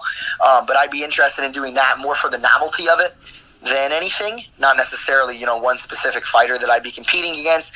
I know somebody, I won't say who, was talking about incorporating a little bit of, I won't get specific so I don't ruin their idea here, but basically incorporating a little bit of professional wrestling into into a jiu-jitsu show.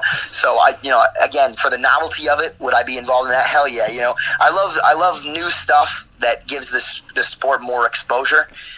So if somebody throws a creative idea at me, I'll probably be down for that too. My contract allows me to grapple outside of one. One, of course, would want to be able to put on any grappling that I would do if they could. But again, if it's some sort of novelty thing, I'm sure I can make it happen outside of it. Again, the timing has to be right too, because the focus is on MMA. I'm not going to take time off from my schedule of MMA to just do the grappling. It'll be something that I do simultaneous. Okay. You know, I lied to you. I'm going to ask one more question. All right. Because you brought his name up.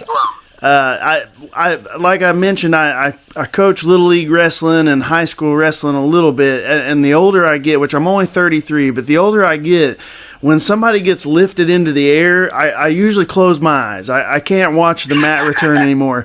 Did you think at any point in that Paul Harris match that you were going to die? Because when I watched it, I was watching it live. I'm thinking, oh my God, I don't know how many more.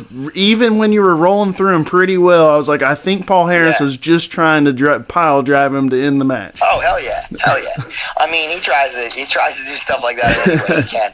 Although he was surprisingly tame during our match. I mean, the most he tried to do was slam me, which slams were actually illegal in the match, but not the takedown slams. I mean, like slamming out of a triangle. Yeah. But I let that shit go real quick. I don't know if you noticed, but I had a triangle and he picked me up. I was like, nope. I don't care if it is illegal. I'm not taking any chances. But yeah, man. I mean, a lot of people ask, oh, you know, was he strong? Well, which is a weird question to ask. But you know, how strong was he? Whatever the case may be. You know, static strength. Sure, he was strong, but I've actually felt people with more isometric tension than Paul Harris actually has. You know, I don't know. You know, maybe he just doesn't. That's not his style to just squeeze onto something. I'm not sure, but you know, I felt people that are stronger in that regard. But explosive tension, you know, that kind of explosive energy, like I don't know if I've ever trained with anybody that like could go from, you know, there would literally be times where I was like down on the ground and he'd lift me up over his head, and then all of a sudden I'm back down on the ground again, and it's like it all happens in a blur. It was so fast, you know. I barely had time to react. You know, we practiced a lot of Granby rolls and stuff like that before that match, but bro, like some of the times that he threw me like completely back behind my shoulders, and it just was, you know, before I could even react, I did my best, you know, to land on my feet or to roll with it or whatever the case may be. But yeah, hell yeah, man, that was the scariest part of the fight. There was so many dangers going into that fight. You know, I think I've done some interviews or that match, whatever you want to say. You know, that I've talked to a few people about. It's like, man, like first of all, you know, if you do get caught in something, well, first of all, he's similar to us. Like he's an attacking style grappler. Like he's gonna try to, you know, attack. He's gonna try to submit you. Like, it's not like Paul Harris is going to spend the match trying to lay on you in side control. You know what I'm saying? Yeah. You know, you'll get some matches like that, you know? So there's a legitimate worry, okay, I might get submitted. Now, to compound that worry of getting submitted, you know that if you get caught in something, even if you tap, there's a good chance he doesn't let go and he just snaps that shit anyway. Okay? So that's compounded danger. Now, on top of that, the dude clubs people in the head and pokes people in the eyes intentionally, and you can see that in a number of his different fights. So we had to prepare for that, you know. So we had to prepare for a submission game. We had to prepare for a dirty game. We got to prepare for a dude who's going to try to hit you in the head while you're grappling, which basically we had to do MMA drills prior to that. We did like an 8-week camp, like an MMA fight for that match, you know. So we had to do like MMA drills to make sure I wasn't going to get clocked in the head, knocked out. And then you know, on top of that, he's going to try to slam you from every given position that he possibly can on your neck. So we had to practice Granby rolls to make sure that I wasn't going to throw it on my head and die. You know, it was a hell of a preparation for that. And I think that's the reason that fight looks better, or that match looks better than any match that I've ever had, in my opinion. Even though I didn't win, quote unquote, because there was no, you know, if you didn't submit the guy, it didn't count as a win. It's just technically called a draw. But man, I think it was the greatest match of my career just because of how much effort we literally specifically put into that match, preparing for that one dude. And you know, I think it showed. I really do. It was a highlight of, you know, my career so far as I'm concerned. Yeah, well, definitely for me as a fan watching it, it's way up there. It's probably number one. When I was telling the other guys, I said, hey, I contacted this dude. I'm going to try and get him on the show. That was the match. I was like, there was one match I thought he was going to die. He was going against, of course, they know him from MMA. So they're like, oh, my God, I remember you showing me that. So even I'm kind of deep into it. Even the other dudes on the show that are super casual MMA fans, they agreed it was killer. So that's all we got. Sorry to keep you a little extra. Again, it's a pleasure and an honor to have you on the show. I appreciate that. You have anything else for us? Oh, no, man. You know, thank you so much for having me on. You know, really appreciate it. You know, happy to, you know, share some of these some of these stories with you. Hopefully one of these days, I always say I'm going to start my own podcast. Hopefully one of these days I'll actually get it done. So I'm working on getting some more of that kind of stuff out there, some videos, podcasts, etc. Hopefully people see that in the future, but not yet. I haven't been able to put it all together yet. It's a busy day. Well, you got a lot going on. When you do, let us know. We'll shout you out. If 3 hillbillies in the Midwest can do it, you'll be fine. That'd be a good band name, or maybe that should be the name of your podcast. From now on. 3 hillbillies in the Midwest. I'll ask the guys if we can figure it out. All right. Thanks again, Garry. It. All right. Thank you. Talk to you guys later. And again, just a big thanks to Mr. Tonon. One of my personal favorite interviews. Ton of great insight to MMA, and I absolutely loved the nutrition talk with Shackelford. Shackelford now has been training nonstop, thinking that he's going to get a run back to the UFC, drinking nothing but beer and eating nothing but chicken nuggets. So, thank you, Mr. Tonon. We appreciate that. So, latency, a little NBA talk. Over the past decade, basically, the Western Conference has been known as the superior conference. Even with LeBron James in the East, everybody's just known that the West is better. Raptors, Bucks, Pacers, 76ers, Celtics, all looking like contenders so far this season. Are we ready to say that the East has surpassed the West? I was ready to say that last night when looking at this. I was really ready to come on here and say how the East is definitely better than the Western Conference. But looking at it today, I determined that the Western Conference is kind of like the AFC in football, and the Eastern Conference is kind of like the NFC in football, where the top teams might be better than the top team in the AFC, but overall, the conference is much better than the AFC. So I did the only thing I could do, came up with a system for points, and ranked them all. So here's how it worked. 1 through 5 got 5 points. 6 through 11 got 4 points. 2 points would be teams 13 through 24. 25 through 30 got 1 point because they're useless. Yes. Well, top 5 teams, this is no general order to my ranking by myself. Raptors, Warriors, Bucks, Nuggets, Pacers. No order, but the top 5 teams. East wins. Then it goes OKC, Celtics, 76ers, Lakers, Clippers round out the top 10. So it's 5 and 5. Both teams right now have the same amount of points. Then you get to 13 through 24, where you have the Trailblazers, Rockets, Mavericks, Kings, Spurs, Pelicans, Jazz, and Timberwolves going up against the Heat, Magic, Hornets, and Pistons. It's in that group, the lower end of the playoffs and late lottery teams, that is so much better than Eastern Conference teams. And looking at the worst 7 teams in the playoffs, Wizards, Knicks, Cavaliers, Hawks, Suns. All Eastern Conference teams. Yeah. Yep. So, while I think the best in the East, best in the West, I think as a whole, the Western Conference is still better. And the league's driven by star power, and they have a lot of star power right now. Yeah, and it's almost like there's just like there's more depth there. Yeah. As far as like decent teams. Like if you're in the West, like your 1-8 matchup is going to be a tough game. Mm-hmm. Where like in the East, if you get the number 1 seed, you're going to be playing some slubs. Yeah, and a lot of that is a perception of teams by like star power. Because you could look at it all and say, okay, well, the Magic are better versus the Pelicans Anthony Davis. Well, the whole team might be better for the Magic, but one-on-one, straight up, who are you going to take in that game? Right. Let's give you the Pelicans. Yeah, and there is more star power in the West, which, that's why a lot of people are going to give the nod to the West. But I think it's funny that we're now at this narrative, like, where, like, for so long, everybody just said, like, oh, the reason why the West is better than the East is because star players want to go play in the West to get away from LeBron. Yeah. And now we're almost like flipping the script. You know what I'm saying? Like nothing really happened. Conference is happening to get better because LeBron left. Yes, guys, it's just coincidence. It's a coincidence. It's not like I know that a lot of the league does hinge on where LeBron decides to go, but like once LeBron makes his move, nobody else is really concerned about that. Like either you're going to go play with LeBron or you're going to go play somewhere else. Like I feel like a lot of people just ran that narrative for so long, like, oh, yeah, the West is so good. Nobody wants to play LeBron in the playoffs. I mean, really, how many people from the East went over to the West to avoid LeBron? Yeah, and the top 5 teams in the East, with the exception of the Raptors and Pacers, because the Pacers just came out of nowhere. Raptors have always been good. But the Celtics, 76ers, and Bucks, those teams have been on the rise. For if the Celtics are Celtics, they're always going to be good again at some point. And the 76ers and the Bucks have been on the rise for like 5 years now. So it's bound to happen. It just happened to happen, and the LeBron leaves Eastern Conference. Yeah, and you look at it, like the top teams, I mean, the Raptors, they've always hung around there, been pretty good. Like, now that they have the Kawhi thing, and this team just looks a lot different than what we've seen in the past. But then you look at, like, the Bucks.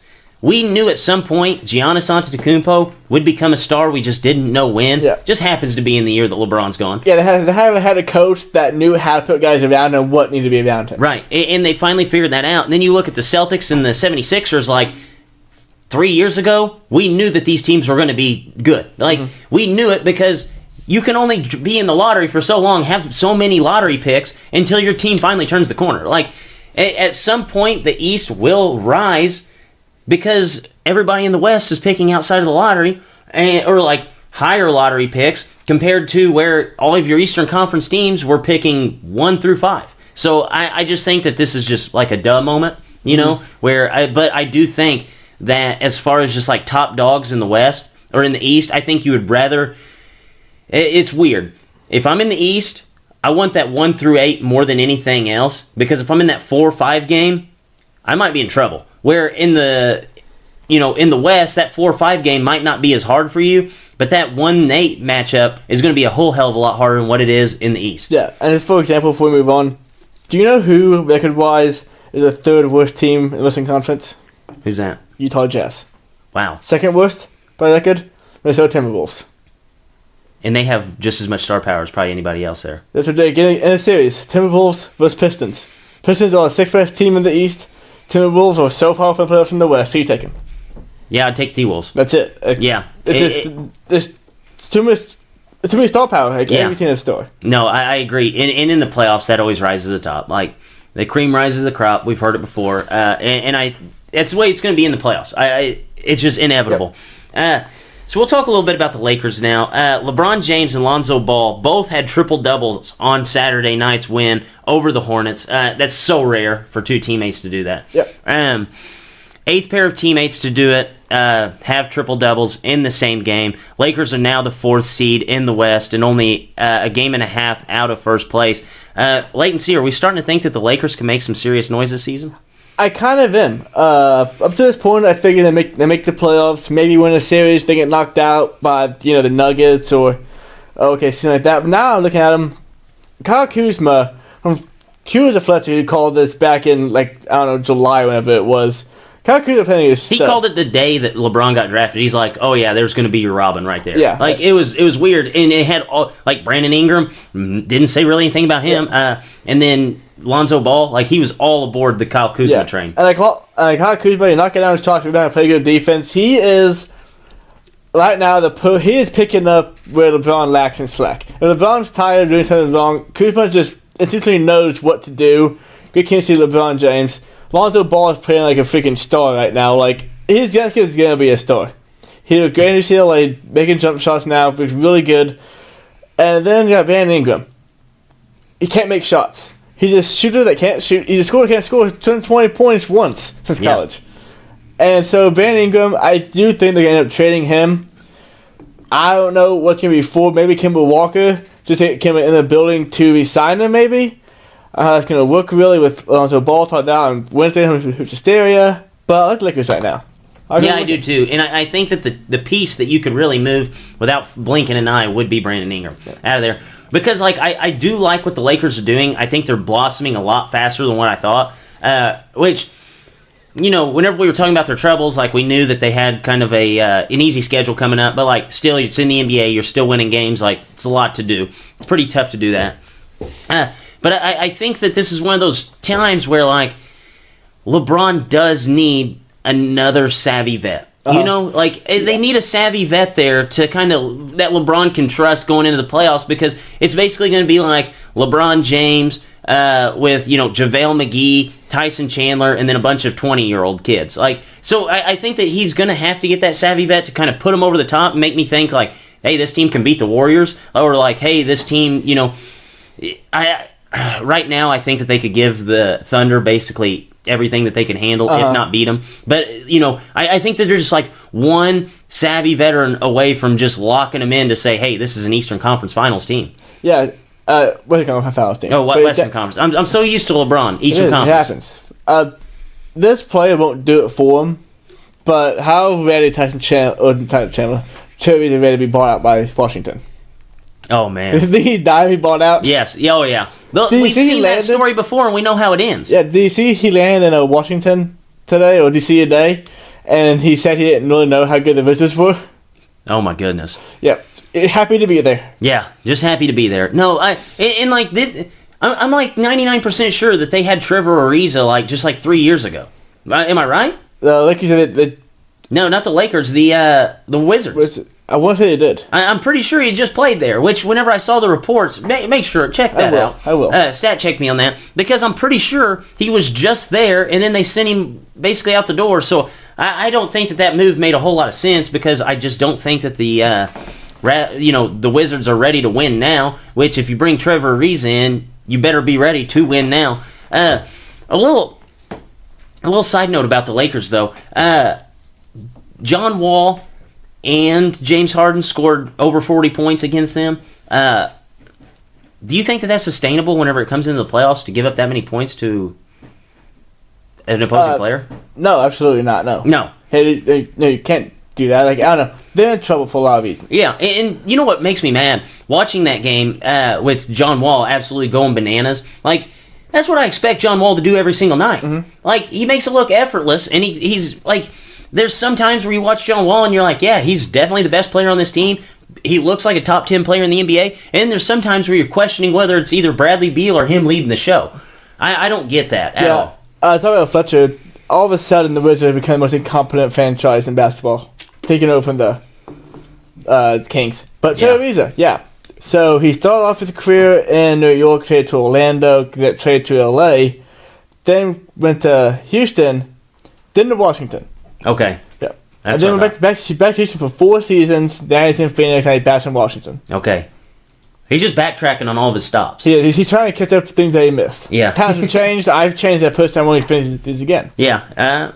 Pretty smart man there. So, one of the things that we had thought about whenever LeBron first signed to the Lakers, how would him and LeVar Ball coexist?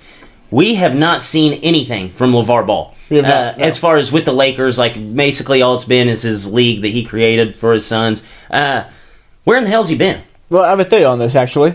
I read a report that LeVar Ball took his JBA All-Star team, or you want to call it, to some championship thing in Europe to, try to gain JBA, reputation, get more players there. Well, they lost second game. Second game they lost, and then a brawl on the court with LaMelo Ball and all this stuff. Yeah, it's on YouTube. You can check it out. It's funny.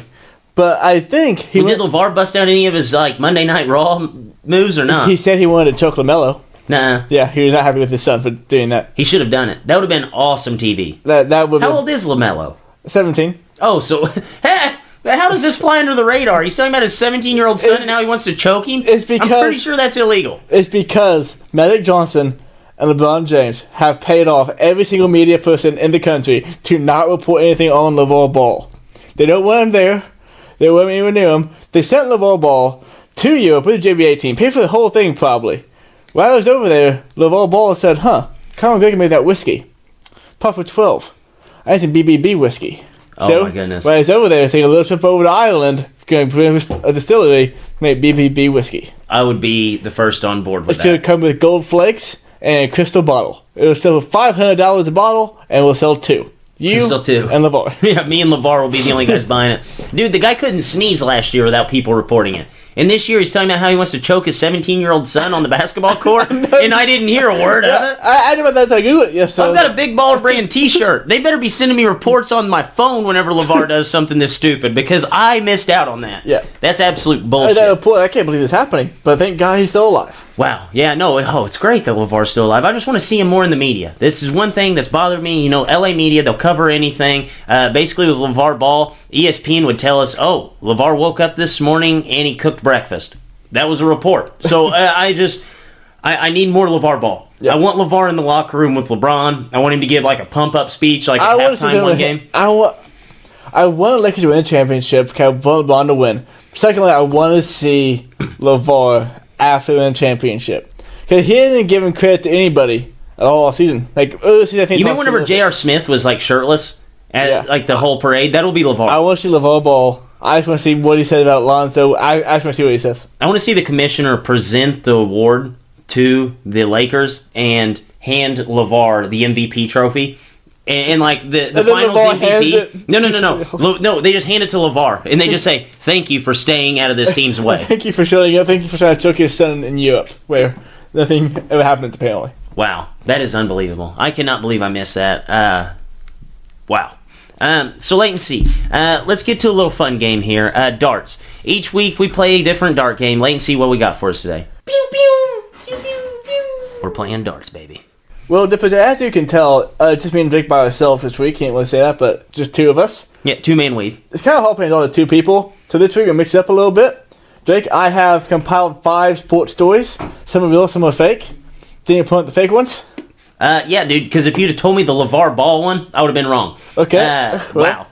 Yeah, let's go ahead. We'll say, what are you going to call it? Spot the lie? Spot the lie. That's perfect. So we'll do. All right. So, spot the lie. So number 1.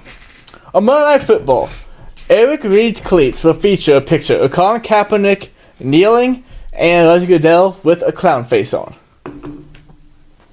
Wow. Surely to God that's fake.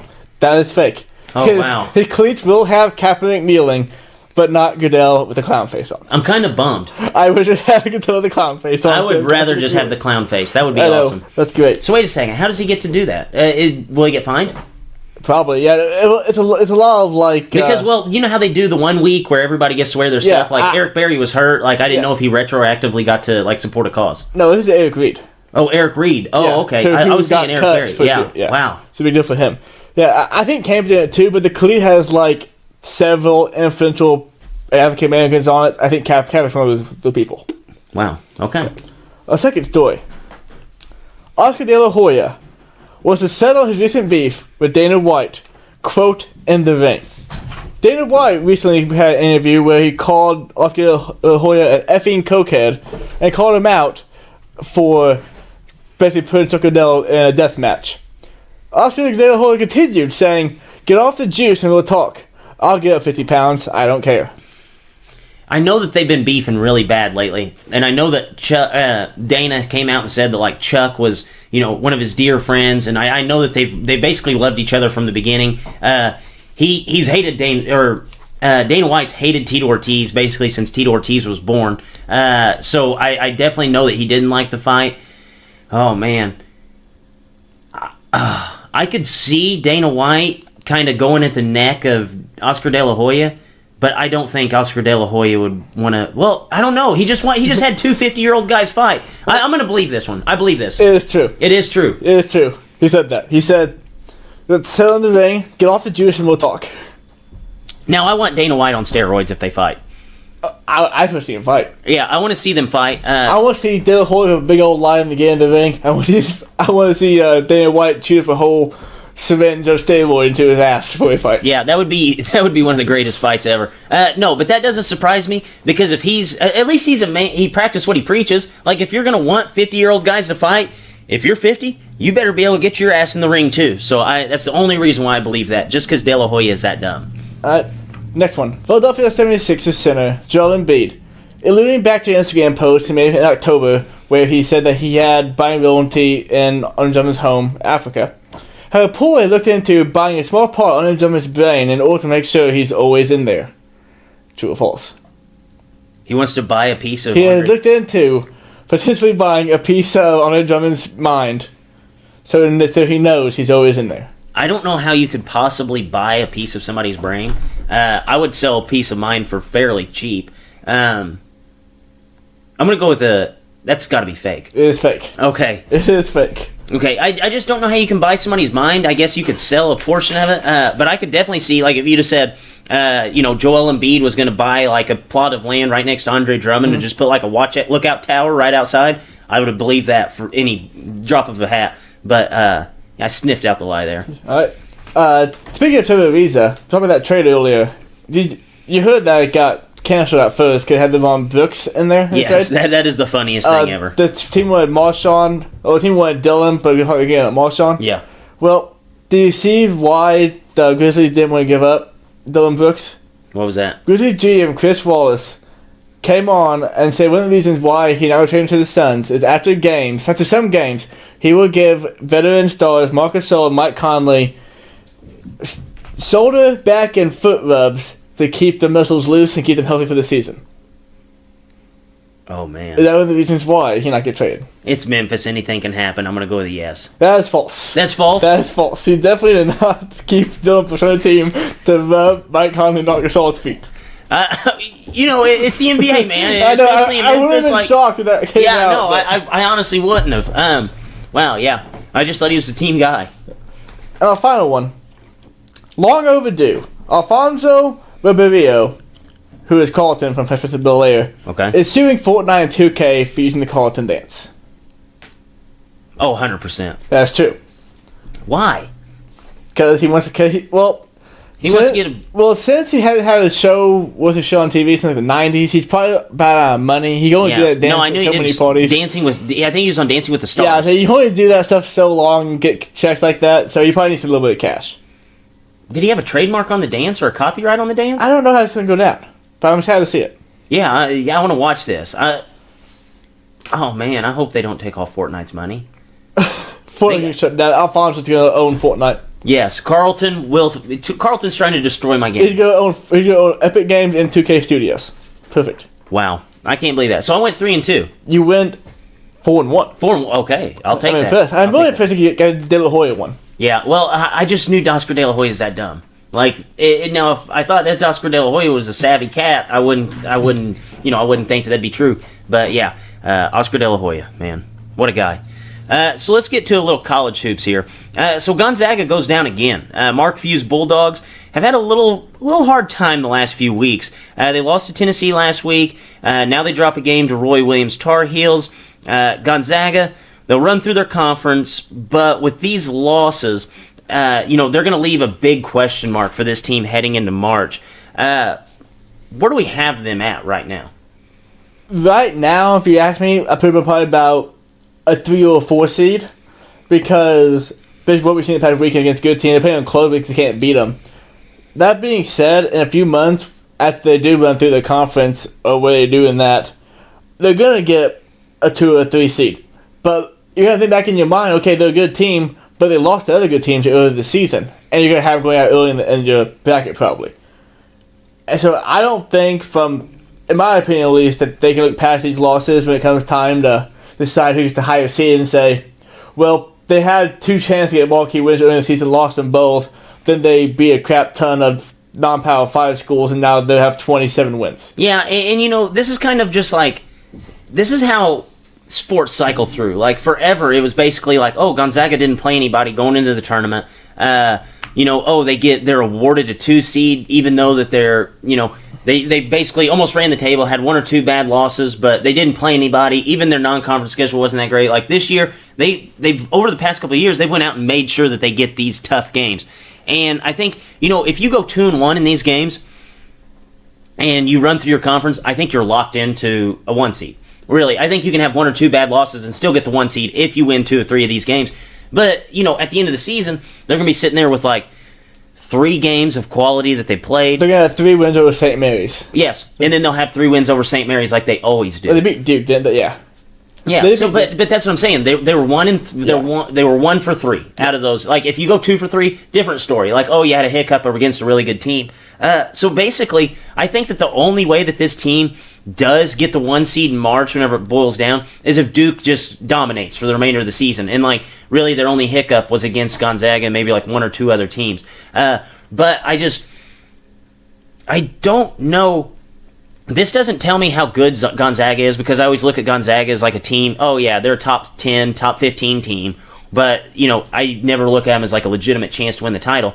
I think this tells me more about Duke. Yeah. You know what I'm saying? Like, this is the team that beat Duke. Duke really hasn't done anything to impress us outside of the first game of the season against Kentucky, where they just completely obliterated them.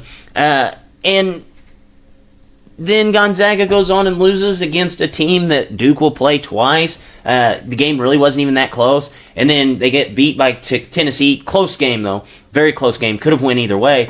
But I think this says more about where Duke's at right now and how we kind of overvalued him, rather than, Gonzaga being bad. I didn't think about that way, but yeah, that is a really good point though, because I talked about right to the game on Gonzaga. They lost on Gonzaga because the Gonzaga played more guys. Yes. Duke didn't have the experience. We got tired down and make the jump shots, and all you able to play hero ball. That's a good point. I didn't think about that at all. Yeah. I like Duke even less now making the final tournament. Yeah. They might lose a mission in the first round. We haven't seen that before. Maybe Lehigh will sneak up on them this time too. Lehigh. Winthrop. This is Winthrop. It's Winthrop's year. Back this year. Hell, it may be Furman, dude, in like an 8-9 matchup. You think Duke should get the 8 seed? Yeah, well, Furman may get a 9. Bucknell. I like Bucknell. What's the other team that always seems Have you ever had? upsets? Yeah, dude. There's Cornell. always, Cornell always gets those freaking upsets. Yeah, and well, they've already beat Yale, so we can't say Yale. There's always those teams like Harvard. Everybody like it doesn't matter if Harvard if Harvard went to the tournament and every single player on their team was 6'7" and all they did was dunk, I would still think whenever I'm picking my bracket that Harvard is just a 3-point shooting machine just because like 3 years ago they got an upset that one time because they shot 70% from 3. Yeah, dude, US, NBC, whatever team beat Virginia last year, if they get back in at any point in time, they're going to get that first all-max slide to the second round probably. Like, they beat Virginia a couple years ago. Yeah, I remember that one. And then like, like if Lehigh ever gets back, they're like, oh yeah, good guard school. You know, they had C.J. McCollum one time, so now Florida Gulf Coast, really athletic kids. Yes, Florida Gulf Coast. Oh yeah, dude, Dunk City. Like that's all they do. They did. They win a tournament game last year. It might have been a couple years ago. I know that they got there twice. Put on a good run when they lost, but yeah, good runs. Success. Yeah, and I know that whenever those teams do it one time, it never leaves our mind, and we always think that they're just like the same mold over and over and over. Like they could have completely switched coaches, new regimes, everything. Which 90% of the time, if they did have an upset in the first round, guess what? They switched coaches because that coach left. Exactly. So I don't know. Hopefully Duke goes out early, but yeah, that's my biggest takeaway from it. I think we kind of overvalued Duke. So saucy 6-pack of games for week 16. Can't believe I'm saying that. Such a bummer. We'll go ahead and start off on Saturday. This game somehow has some serious playoff implications. Redskins at the Titans. Can Josh Johnson pull it off again? I'm with the Redskins. I like Josh Johnson. But did you know that the Titans, if they win out in the playoffs, they play the Colts week 17 and they won the tiebreaker? They're the same record if they went out when they were in playoffs because tiebreaker against the Colts. That's crazy. I don't know if anybody's going to beat the Colts right now, though. No. Well, not over the next couple weeks. And that just, oh man, Dallas, man. What a joke. I hate Dallas. Yeah, me too. Derrick Henry. Derrick Henry's looked like a monster the last 2 weeks. Finally getting things right. I think the Titans pull it off, but I would love to see the Redskins win. I'm honestly a Redskins fan right now. I want them to win every game. Yeah, I would love to see the Redskins win. I mean, dude, you're on your 4th-string quarterback, and you're still finding ways to do it. Like, I'm all aboard. Give me the Redskins-Ravens Super Bowl. Redskins, oh, what a Super Bowl that would be. That would be something to watch. Actually, Ravens are next on our chopping block. Saturday night game. Ravens at the Chargers. We said it before. If the Ravens are able to win out, we really like their chances to win the AFC North. Who do you have in this game? Chargers in the grinding game. Two grinded out teams, Chargers outgrind them. Yeah, I think this is, it's honestly not going to surprise me either way. Like, I could see Phillip Rivers going up against this tough defense and throwing like 3 interceptions. Basically like putting it to the safeties 3 times. But I think that they're the better team. I think that the Ravens, they're very, very one-dimensional, and they haven't played a really good defense yet. This will be their first time playing a really good defense. And Derwin James is something to look out for. I'm going to go ahead and call it. This is going to be the first time that Lamar Jackson does not rush for 70 yards in a game, and it's going to be Derwin James back whenever he was at Florida State last year, first game of the season. He shadowed Jalen Hurts and basically kept Jalen Hurts in check the whole entire game running the ball. And I think that that's going to be the same. I think that they, if the Chargers were smart about it, which I think that they're a very, very smart coaching staff there in LA, I think it's going to be a lot of Derwin James just basically, I'm going to spy Lamar Jackson. I'm as athletic as anybody else, so I'm just going to keep him in check the whole entire game. And I think this game has potential to get ugly. I really do. I don't think the Ravens are going to be able to move the ball much. Packers at the Jets. Wait and see. Loser of this game gets a top 5 pick in April. Who do you like? The fact that top 5 pick being almost a lock for losing this game is just hilarious to me. Oh, yes. I'm with the Jets. The Jets told me some good stuff last week. Sam Donald looked good. I think they carried that over this game and beat Aaron Rodgers. Yeah, the Jets did really look good last week, which is, I can't believe I'm saying that already. I'm actually going to go. I'm going to go with the Jets again. I think that there's a bunch of problems for the Packers. I just don't think that they're a very good team.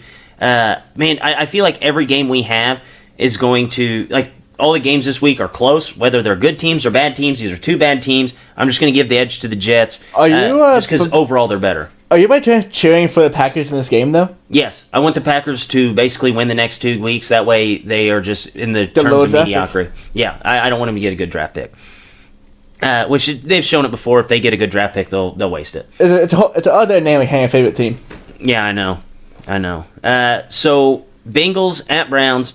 Basically the battle of wannabe head coaches. I'm going to go with the Bengals. Hugh Jackson gets the job in Cincinnati. No way, dude. Browns are going to demolish them. No way, dude. No, Browns are going to demolish them. I just think that team hates Hugh Jackson enough to where, like, they're going to find a way to win. Yeah. They're going to find a way to win. The Bill Pepper said that he wants to punch Jackson in the face. Did he really? He did say that, yeah. Wow. You could have thrown that on the crazy sports stories and fooled me. Oh, I lost that I could have shown from this week. Well, at least he's not one to, like, choke out his 17-year-old son, so that's a step in the right direction. That's good, yeah. So Steelers at the Saints. This should be a really good game. I expect it to be high scoring. Latency, who do you like? I'm going to Saints in the Dome. Yeah, I never bet against Drew Brees in the Dome. I think both teams are going to score a ton of points. I think Saints will be the first one to 50, though. Chiefs at Seahawks. I think this is flying under the radar. It's going to be probably the best game of the week. In fact, I want to know the spread on that game. I haven't looked at it yet. Yeah, I'm going to go to Seahawks in this one, actually. The Chiefs, they haven't looked bad, but haven't looked good. They have. That defense is terrible. Seattle's defense is playing really good. Seattle's going to run the ball down their throats. They'll probably run the ball 30 to 40 times this game, really eat the clock up, get yards on running football. I just Seahawks in this game, and I think they're going to win by a touchdown or more. Yeah, I think this is a game that it's one of those, like, the Chiefs, they had a bad loss last week. There's no denying that. But the Seahawks, man, they kind of got embarrassed. Like, you played the 49ers, you're as hot as anybody in the world. You play the 49ers, you lose. I just don't think Russell Wilson's going to lose 2 in a row like that. I mean, that was as ugly as it gets for them. But I think that we're starting to see the demise of the Chiefs in December, and this is basically what we see every single year from this team. And, even with Patrick Mahomes, I think it's no different. I think that this will be a pretty high-scoring game. But, like you said, dude, the Chiefs are not going to be able to stop the run. That's all Seattle does. And then whenever they're not running the ball, they're passing it with a top 5 quarterback in the NFL. So they're way too well-balanced. They're just two teams that I think are trending in opposite directions at this point of the season. I'm going with the Seahawks. So Latency, it is our time to put you in the spotlight. You go out each week, watch 1, 2, maybe even 3 movies, and you come in and you review one for us each week. What do you have for us? 1, 2, 1, 2, Pip's Entertainment Review. Sit on down for a movie to view. Well, this week I saw 4 movies. 4? 4. Holy smokes. Well, one was technically on Netflix, but it's going to get like a handful of Oscar nominations, probably winning a couple. So I'm going to count that as seeing a movie. So 4. Two on Thursday after work.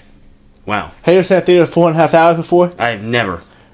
I have. I usually, if it goes longer than 2 hours, I get up and walk out. Yeah, well, 4.5 hours sat in theater. But I got invited to see a movie that's not out of theaters yet.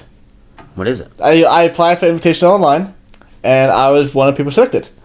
You deserve it. I saw Aquaman before it came out. How?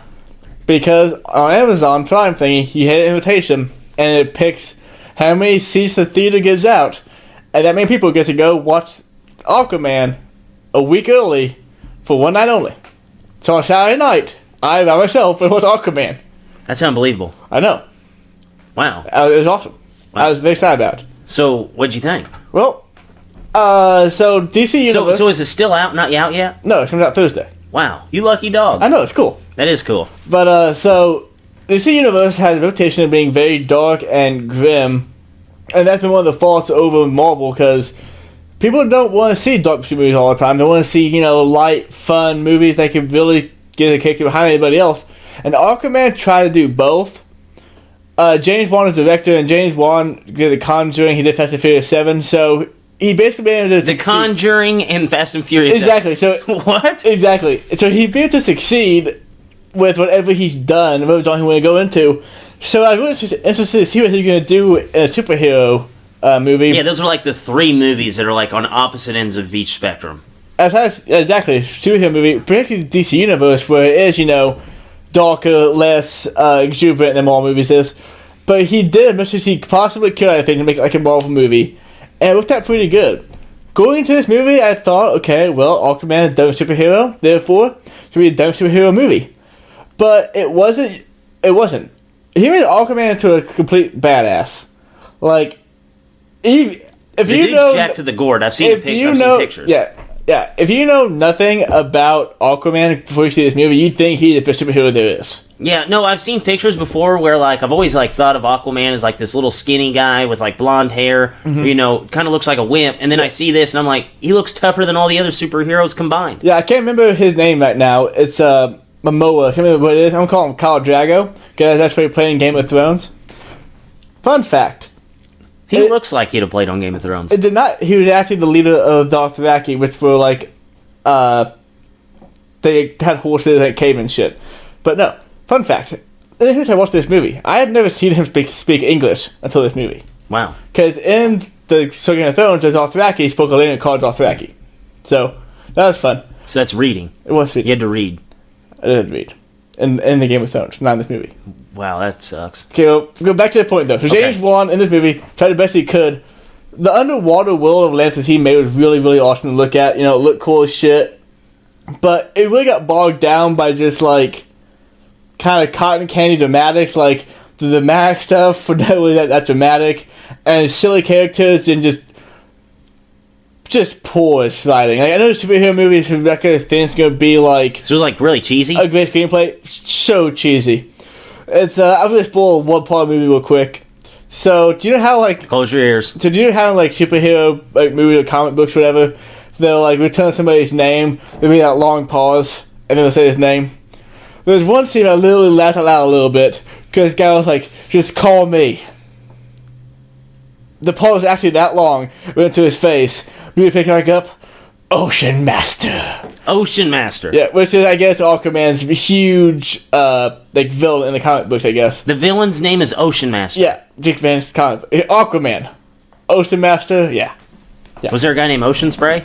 Not in this movie. Okay. My villain, but no. So just stuff like that, like little writing tidbits are just like, I'm not really sure if he was trying to appeal for the youngest possible viewer of this movie, but for me, not being 10 years old is definitely a huge drive for this movie. What's it rated? PG? PG-13. Yeah. Okay. But they're definitely like super bad about it. You can take a serious to see this movie without him behind or anything like that. But I liked the movie, honestly. I thought it was pretty good. I'm going to give it 2.1 dips. 2.1 dips? I think you're probably being lenient just because you're one of the few guys who's gotten to see the movie already. Was it like a red carpet thing? Like, no, they say, now a guy who's basically spent 98% of his career earnings at AMC theaters. Wait and see. You came out with the free-flowing hair, walking down the red carpet to watch the movie. Is that how it went? No. I actually was really confused how it's going to go, because I'm like, well, fuck. Was the whole thing packed? Yeah, it sold out. Everything was filled. That's cool. And, like, I got what to think. Like, I'm going to walk in. This movie's not shown on the website. Am I being punked? Like, what's going on? So they send me an email a ticket. I'm like, well, I guess I'm going to take this ticket I got and just see what happens. I get a ticket. They scan it. I went off a little list. And they pull me from my theater. I sit down. My seat I'm assigned to. I watch it. So, it's kind of weird that... I never thought that the movies were actually done until they show them. No. So they're done a week early? They're done months early. Huh? They're done, like, Game of Thrones, it comes out in April. It's probably 99% done. Well, why don't they release it then? Because you gotta get the build up. See, I always thought you had to wait for the movie to get finished done. You know? Some movies get pushed to a release date, and the movies normally end up bad. So studios like to get a release date that is very, very safe. Yeah. Like, the second... So, Harry Potter 7, part 2 of that was done whenever the first one aired, because they did them back-to-back and then up recording. Wow. And they edited the second one later, so it was done a year early. Same way with Hunger Games. A lot of movies. Every movie you go see, Drake, had been done for at least a month. That's wild. They should have just released it a month early, and I could have went and watched it. It's a sad day of thing where they send you an email with a little attachment. That's a bummer. That's a bummer. That ruins it for me. Sorry to ruin the bold movies for you. So wait and see. Any bold predictions for this week? Well, going for a 3 in a row here, but it's Harper Snyder's the Phillies. All right, yeah, I think that you're probably another few weeks early on that. Knowing the MLB, I think that they will be wrapping up spring training before any of the big guys really sign. I'm actually going to go with that the Chiefs lose 2 of their next 3 games. Okay. I think they're going to lose against Seattle, and then there'll be a first-round playoff exit. Wow. I thought I was trying to ask you if you forgot how to do math or you just pick math for the playoffs. Yep, first-round playoffs, done. Who are you going to lose to? Doesn't matter. Doesn't matter, okay. Does not matter. They'll probably play the Ravens. Yeah. Do you like their chances to beat the Ravens? It'd be Ravens or Steelers. Yeah. Do you like their chances to beat either of those teams? I like them, but I can see them losing. Yeah, so could I. And in games that you can see Andy Reid losing, unfortunately, He that's been normally the loses. case. Yes. So, Leighton, see anything else for the good of the cause before we wrap this show up? Dippers, thanks for listening to me and Drake drone on for just over an hour. But as always, it's good stuff, and we'll be back next week. We will be back next week. Dippers, we really hope that you enjoyed the interview. Again, very big special thanks to Garry Tonon for sitting down with Mr. Shackelford. And for Drake, for Leighton, Dippers, as always, stay saucy.